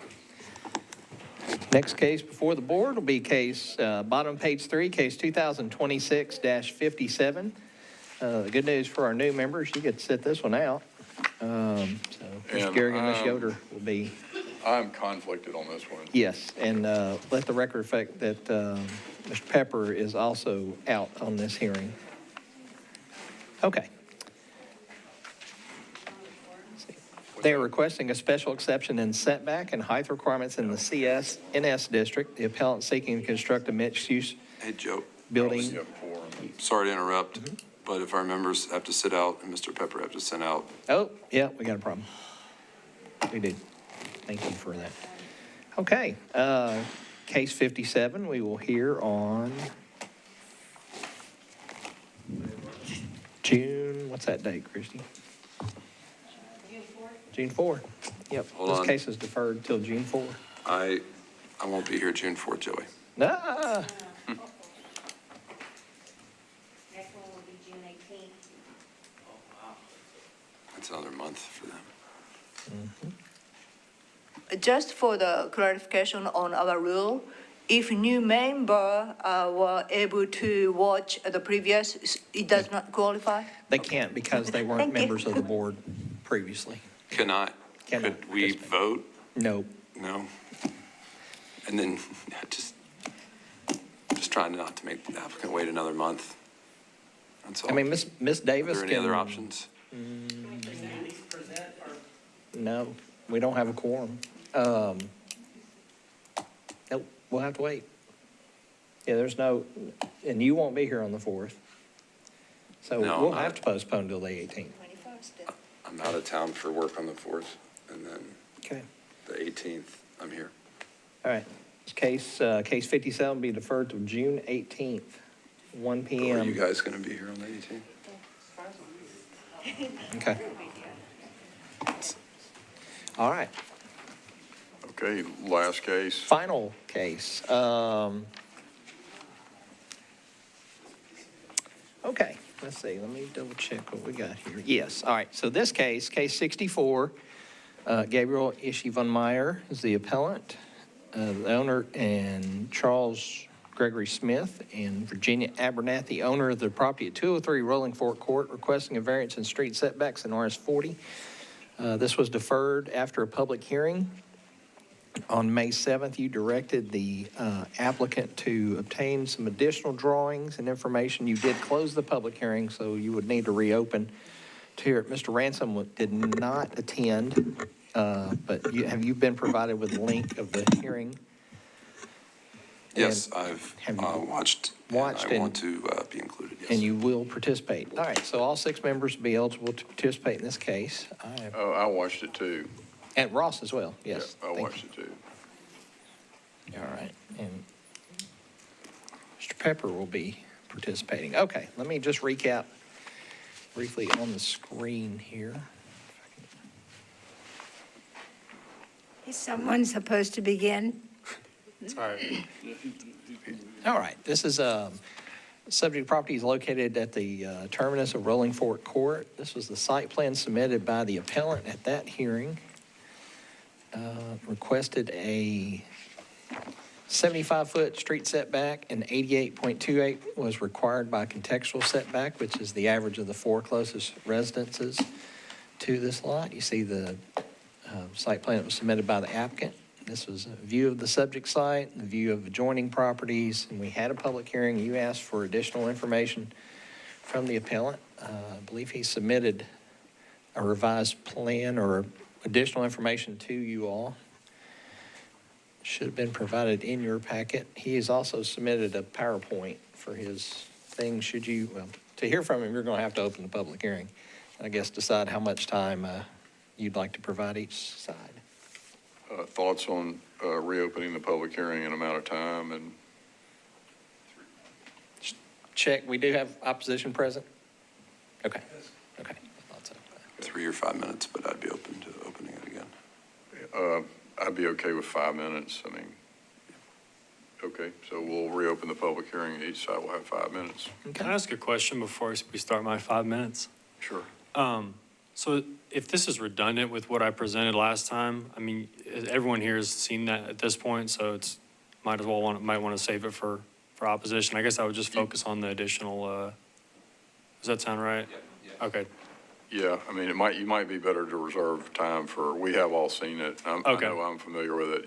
You can reserve as much time as you want for rebuttal. Okay. And that might be. Yeah, I think I'll just go ahead and do that then if everyone's seen it. Before you sit down, does anybody have any questions for the applicant before? Okay, so you reserve all your time for. Yeah, we'll do that. Okay, all right. So we'll hear from the opposition. Did he say he did something additional since the last time, or no? Did I miss that? I think what I heard what the applicant say was he'd just be presenting the the same thing. Yeah, sorry to interrupt. The slide prior to this, that was submitted since the last hearing. That's showing the disturbance if we stick with the contextual setback. And then, that's showing the disturbance with the contextual. So you can see those are the 5-foot contours, not the 1 foot on the next slide, but you can see that we're just jamming way up into that steep slope. And then the following slide I submitted actually during the hearing last time, and there wasn't really enough time to review it. That's the proposed plan. And you can see we're still cutting into the steep slope there, but we're, avoiding the vast majority of it there. And behind there, it just goes straight up. The previous one had seemed to have a different footprint, or was just the way the scale came out? Just the way the scale came out. I think that the difference between the 1 foot and the 5-foot contour lines. So that's at 88, and then You're the right, next the contour lines. Yeah, the contour lines look different, yeah. So that's 5-foot contours, and that's 1 foot. So you're basically saying, if I'm understanding this correctly, same exact program, one's roughly 15 feet further than the Correct. contextual setback. 13, The other one meets the contextual setback. Yep. But it's the same footprint. Yep. You're just carving more into the back of the mountain. That's right. Okay. Thank you. All right, we'll hear from those parties opposed to the case. If you'll come forward, please. We've got. Are y'all not opposed? You're the owners, right? You can sit down. You'll get to come back up. Are we done? No, you have time in a rebuttal. Oh, they're the owners. Okay. I got confused myself. If there are any other parties beside these 3 gentlemen, we've got 4 seats. Feel free to come forward. All right, gentlemen, you've seen all the hearings ahead of you. If you'll identify yourselves and make a presentation, I'll start the clock after your initial. Jacob Underwood, 201 Rolling Fork Court. Matthew Kordowski, 200 Rolling Fork, and I'm ethically disclosed. I'm a New York attorney, but I'm here in my personal capacity. Gordon Chenery, 207 Rolling Fork Court. Okay, as we all know, a variance is not a standard permit. The applicant must prove each factor. I believe they failed at least 3. This lot is buildable within code. By the developer's own admission, a smaller development would be within code on the lot. The pure intent here is to build a 5,000 square foot house that juts out onto the street. That intent is clearly for profit. The hardship here is self-imposed. This lot has been treated as one common ownership between the lot that sits in between mine and Jacob's property and his for decades. The price he paid reflected all of that. He knew the setbacks, he knew the slope. The motive here, as I've said, is purely financial. A bigger footprint means a higher sale price. That's the entire purpose of this application. But he can, I mean, he's allowed to build up to that square footage. Could I ask for a time to, okay, thank you. Yeah, I mean, he's allowed to build up to that square. How is it for financial, how is it a purely financial motive if you're building something you're allowed to build in terms of square footage under the code? Yeah, I'm not opposition to proper development. I'm saying that he has to meet the zoning requirement to do so. So, I mean, you can buy a lot and build a 100,000 square foot house if the lot provides it, but I can't come in here and claim I have a hardship if there is no actual legal hardship. And I don't think that standard has been met for multiple reasons. He's projecting to jut it out with the setback variance, and I would urge the board to find another property in the Westmead area that shares that same type of profile. I grew up there, I've lived there for 25 years. There are not properties to that extent. By his own admission, he could build a 3,500 square foot house that would properly fall within zoning and legal parameters, and I believe there's a duty to respect those zoning requirements. I'd like to add, RS40 zoning exists exactly for this kind of property. If compliance is optional whenever it costs more, then RS40 zoning means nothing. Every developer who buys a difficult lot can do this. You're not deciding one variance tonight, you're deciding what RS40 means in Westmead. I would respectfully ask on the record for written findings on each factor. We don't give written findings.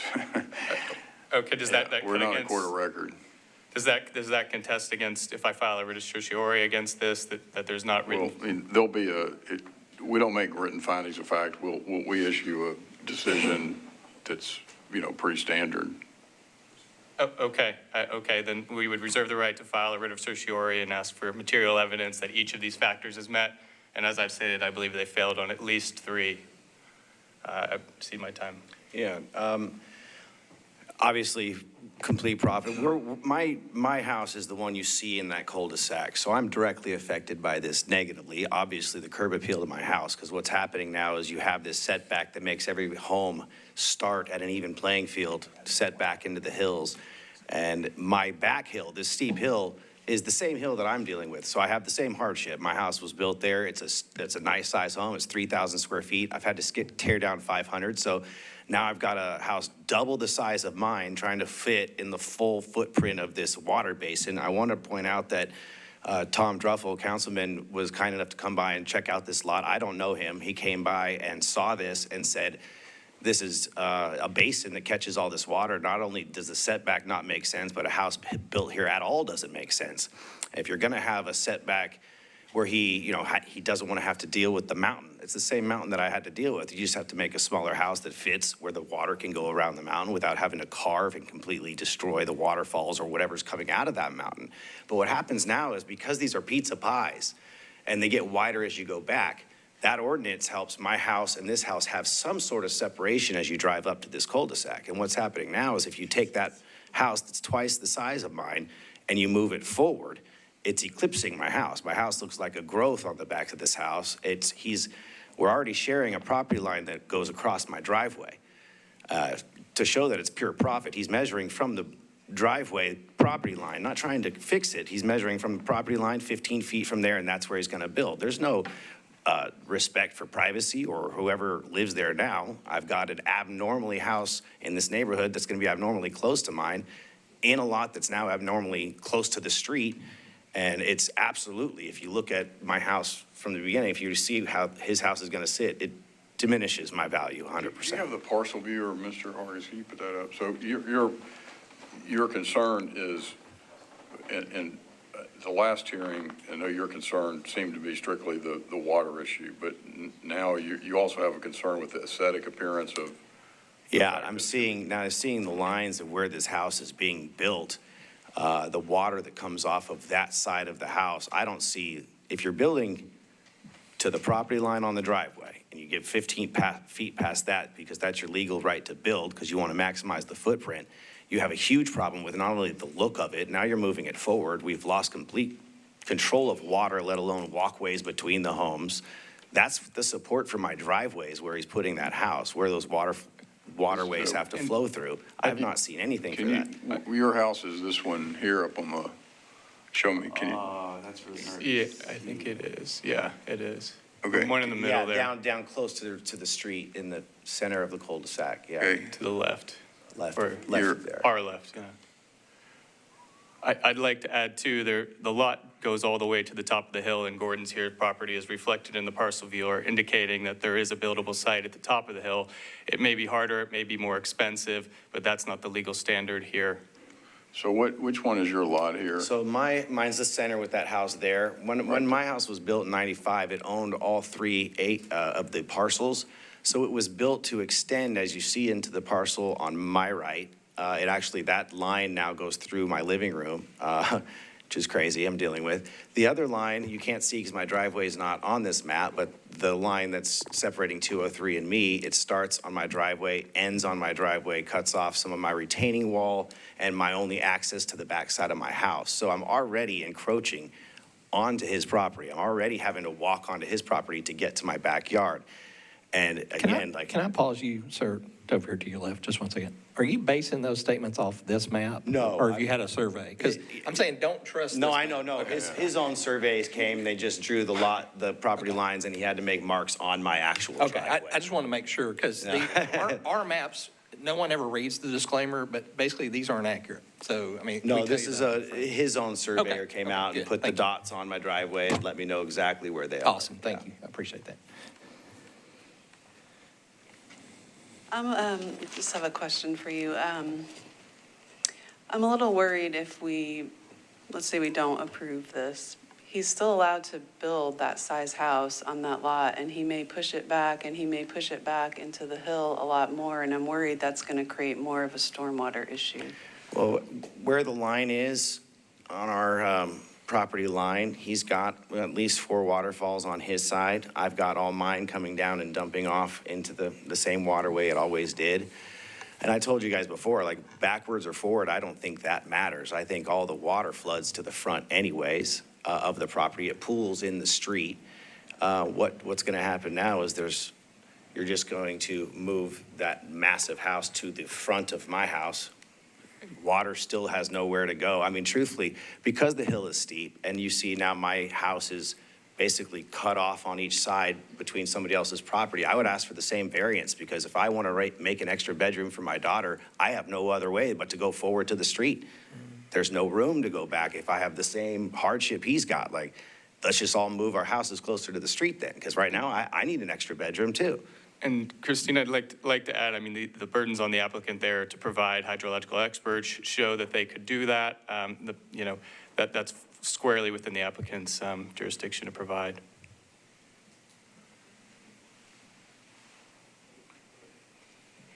You mentioned that he could build at the top of his property like the neighbor. Yes. So I'm looking at the topographic map, and your neighbor has an area that flattens out on the upper right of the property, which is where his house is located. And if you look at this subject lot, the only area that flattens out is at the basin. So is there a particular area on this lot that you would suggest for him to build, similar to your neighbor, since your neighbor's topography is sizably different than this particular piece? The point I'm trying to make is that there are alternative builds here that are compliant. A 3,500 square foot home is compliant. That is not the legal standard to provide a hardship variance. So I'm not familiar with the exact buildability up there. I'm not an expert on that. But again, if a 3,500 square foot could be built by his own admission and be compliant, that's not the standard we should be applying for a hardship variance. That essentially allows anyone in Westmead to come and say, hey, I can build if this lot is slightly odd, and I'll build as big as I want. I know Greg had recently just sold the property to the new builder, but When I had first bought my house from him, he was trying to do a lot line adjustment to widen the basin so that my house had the waterways and flows, and he said that he got it perked for 2 homes at the top of that hill.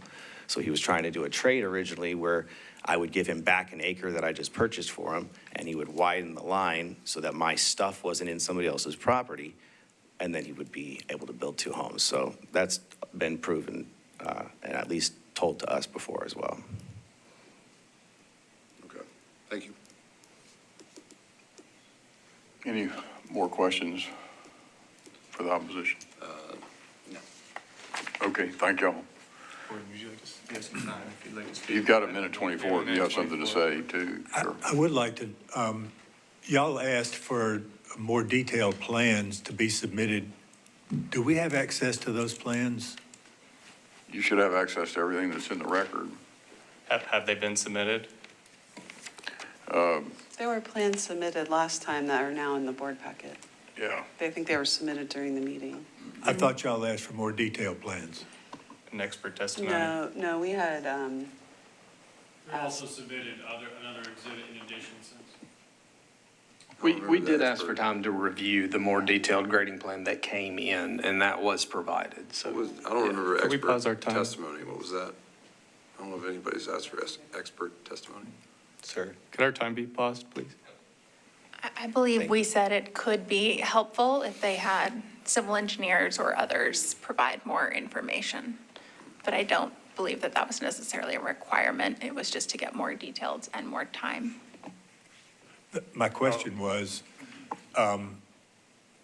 you did ask for a more detailed plan, and I'm asking if that's available to us. Absolutely.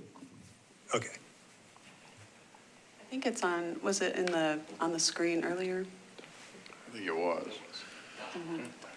You guys would need to send an email. If you send an email asking just- for that information, or you can Yeah, just give me your email and I'll send it to you. we can send it to Sitting you. here. Super. Thank you. The last thing I would like to say is that of all the problems that there is about water, my problem is that if he gets too close to my hillside, which my driveway sits on and my brother-in-law's driveway sits on, then we will lose access to our house and power to our homes because the power lines run up our driveway as well. Can I add something? Please. If you'd state your name and your address, please. Yeah, sir. I'm Greg And Giles. Is the green light on there on your microphone? It is. You need to make sure that is on. Okay. Greg Giles, I live at 6565 Rolling Fork Drive. One of our neighbors who wasn't able to come here today emailed a letter to all you guys, and I just want to read a paragraph from it for emphasis because I think it's very important. And it specifically addresses the request for a variance in the setback. The flatter area where the builder wants to move the setback into is a plain that holds a huge amount of water coming down the hill, as Jacob Underwood explained in the May 7th meeting. This basin is so efficient that only a modest amount of water is running down Rolling Fork Court in the ditches currently. During heavy rain, the soil in this plain is so soggy that one sinks into the mud almost to your knees. If you put a house on top of that area, it is going to force a lot more water down to the street and create problems for the people downhill. Okay. Appreciate it. Y'all are out of time, so we'll hear back from the applicant. Thank you. Yep, you're welcome. Mr. Chair, if I may, legal counsel. Yep. I just say the Metro Code does not have a specific requirements for experts here. The board is weighing the testimony and evidence presented to them to determine, whether the conditions for a variance are met. Okay.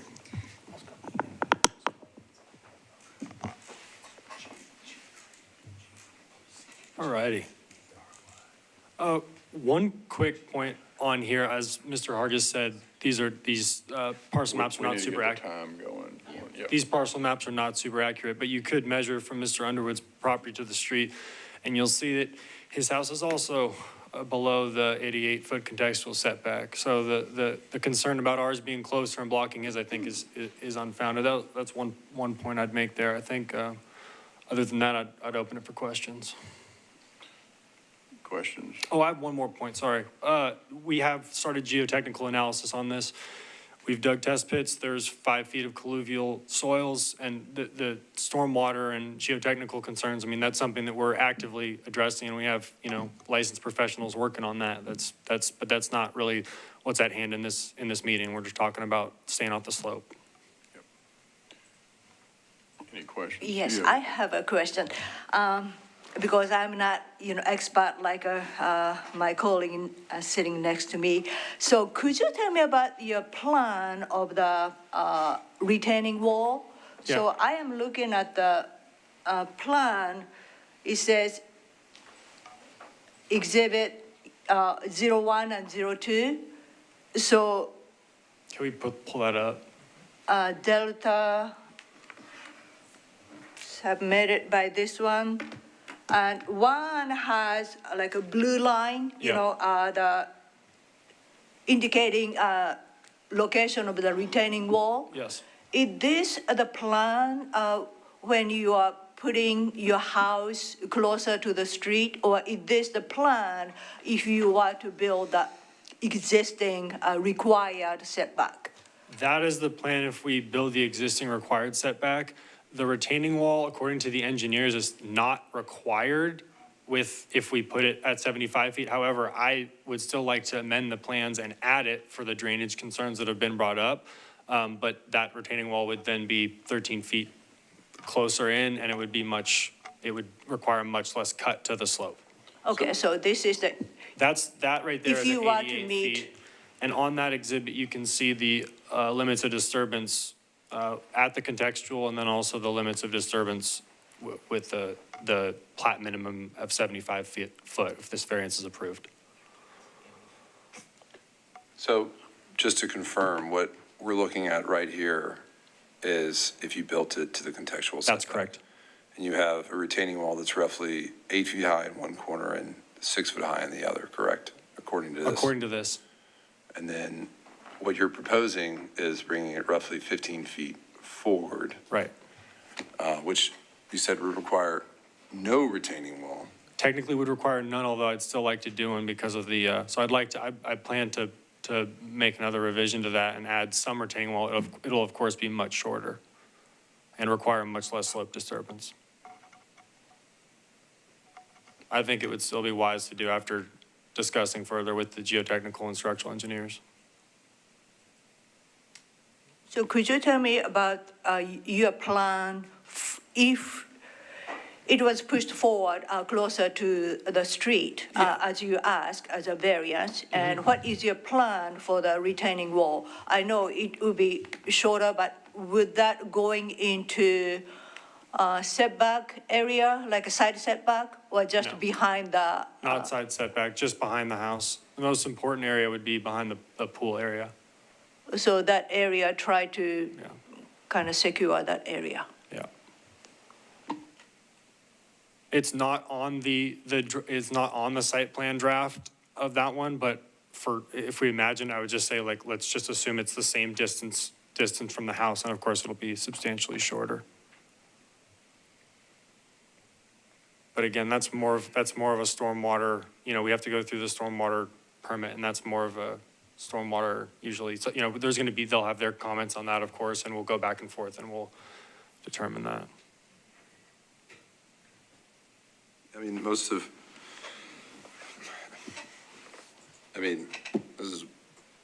in situations like this, you have to let the land tell you where to build the house. And you, especially on topography like this,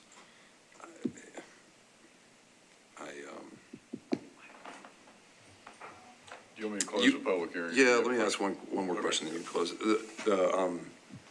I think you said previously the proposed square footage was what, 4,900? 48 or 4,900, yeah. Yeah.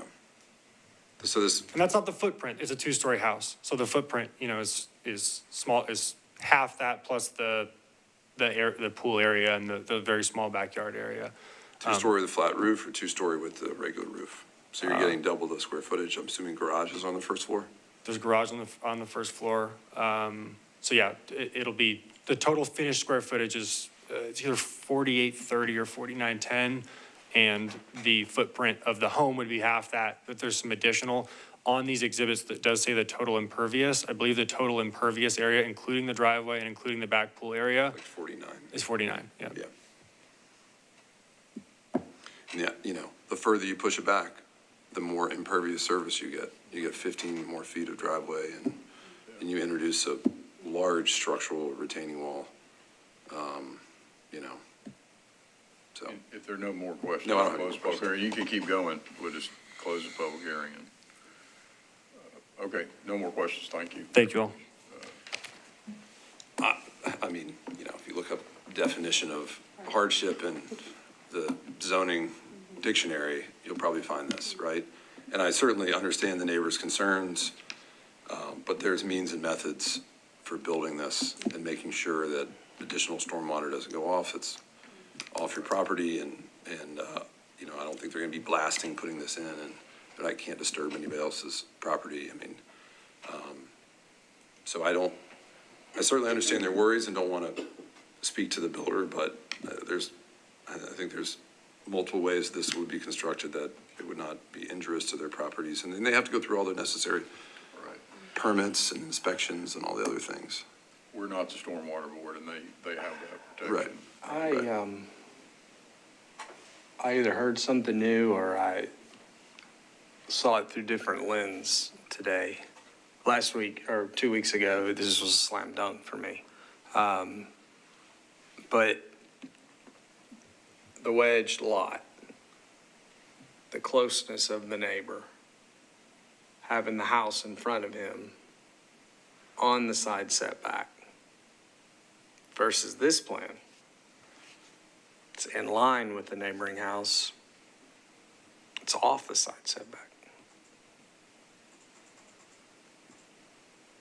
I mean, believe me, the building into the hillside, I get 100%.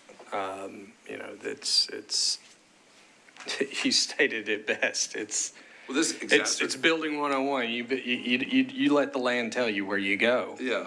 I'm picturing that neighbor's house on this drawing, and I'm seeing more space adjacent to his driveway that apparently is straddling the property line.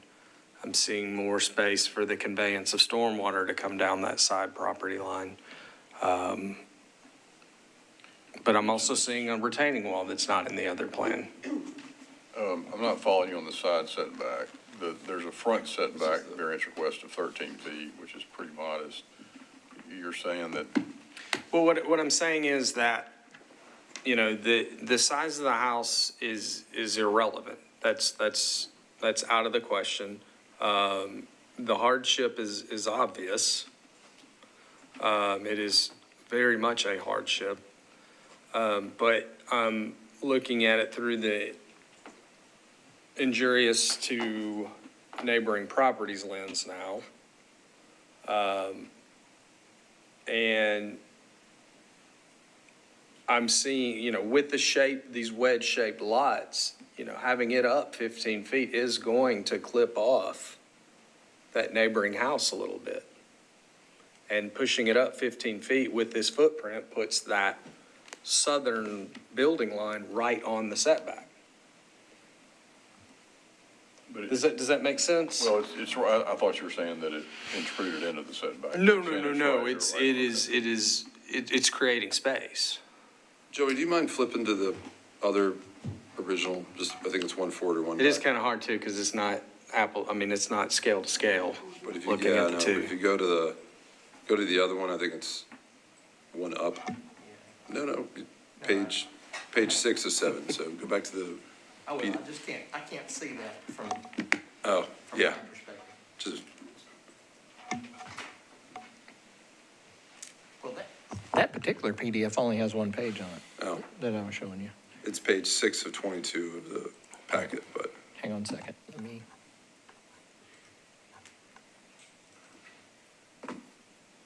I mean, while he's pulling it up, it's wedge shape, you have an archer on the front. At that 15-foot relief that he's asking is fully used on one side and barely used on the neighboring side. So the tip of the house or the proposed footprint ends close to the contextual setback. It's roughly 86 feet according to this at, or almost 88 feet at the neighbor side, but then you're. This one? No, it's this one, Joe. Oh. Would be helpful if it,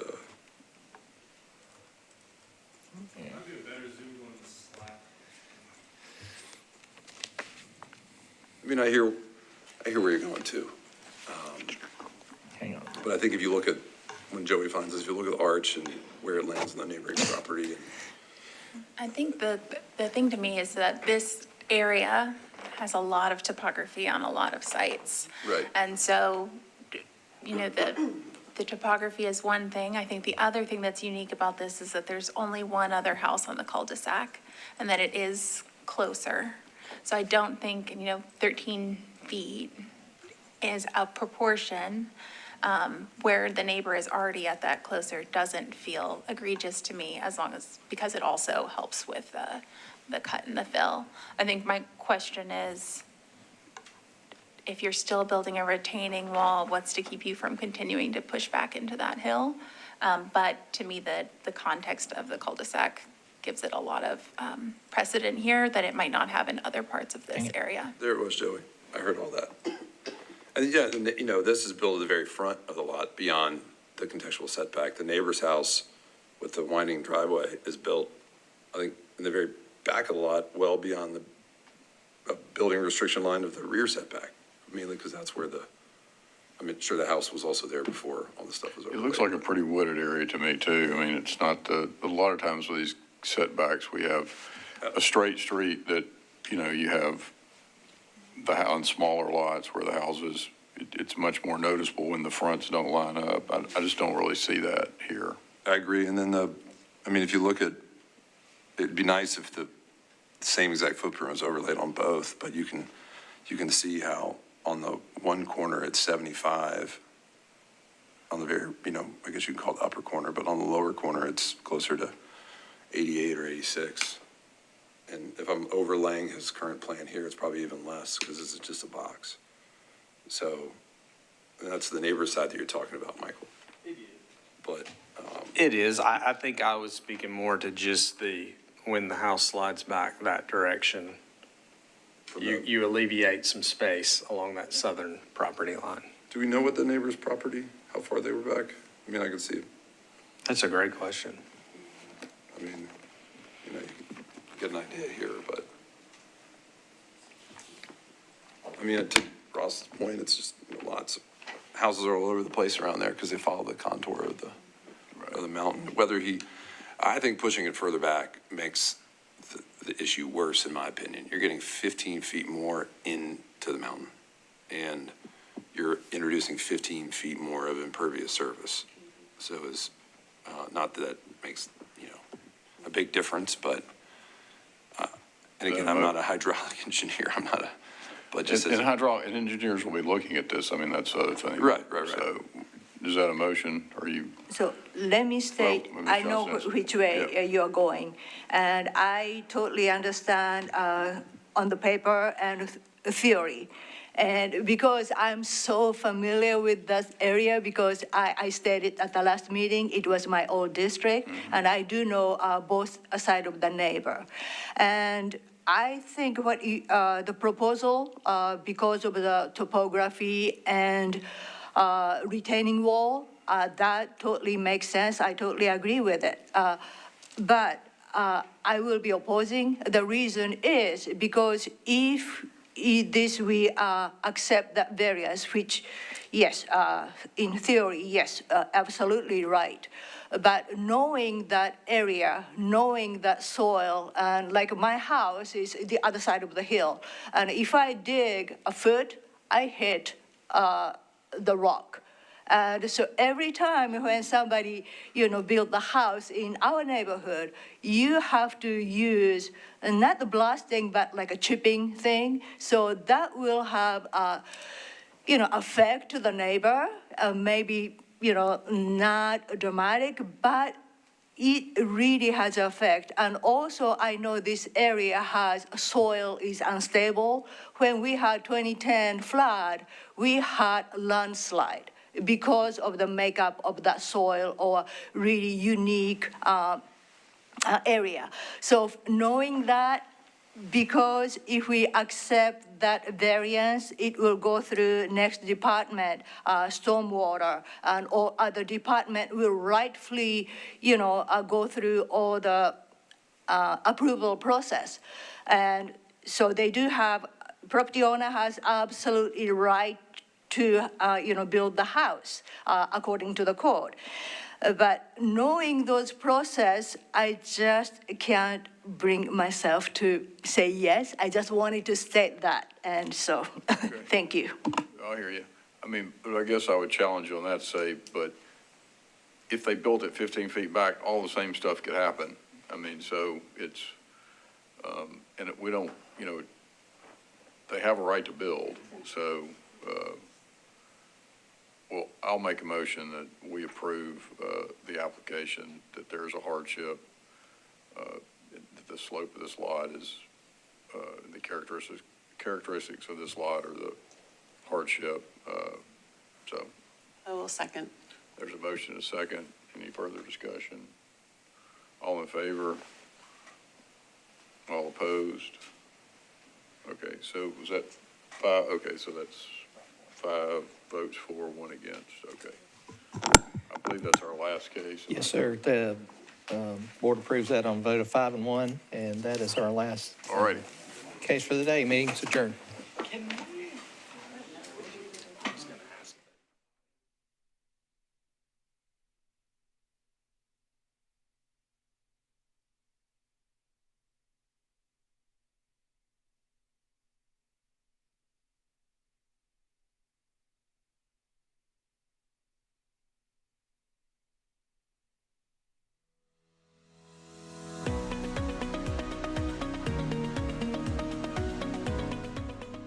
This has been a service of the Metro Nashville Network. If you would like to see this presentation again, or for more information on this and other programs, visit nashville.gov.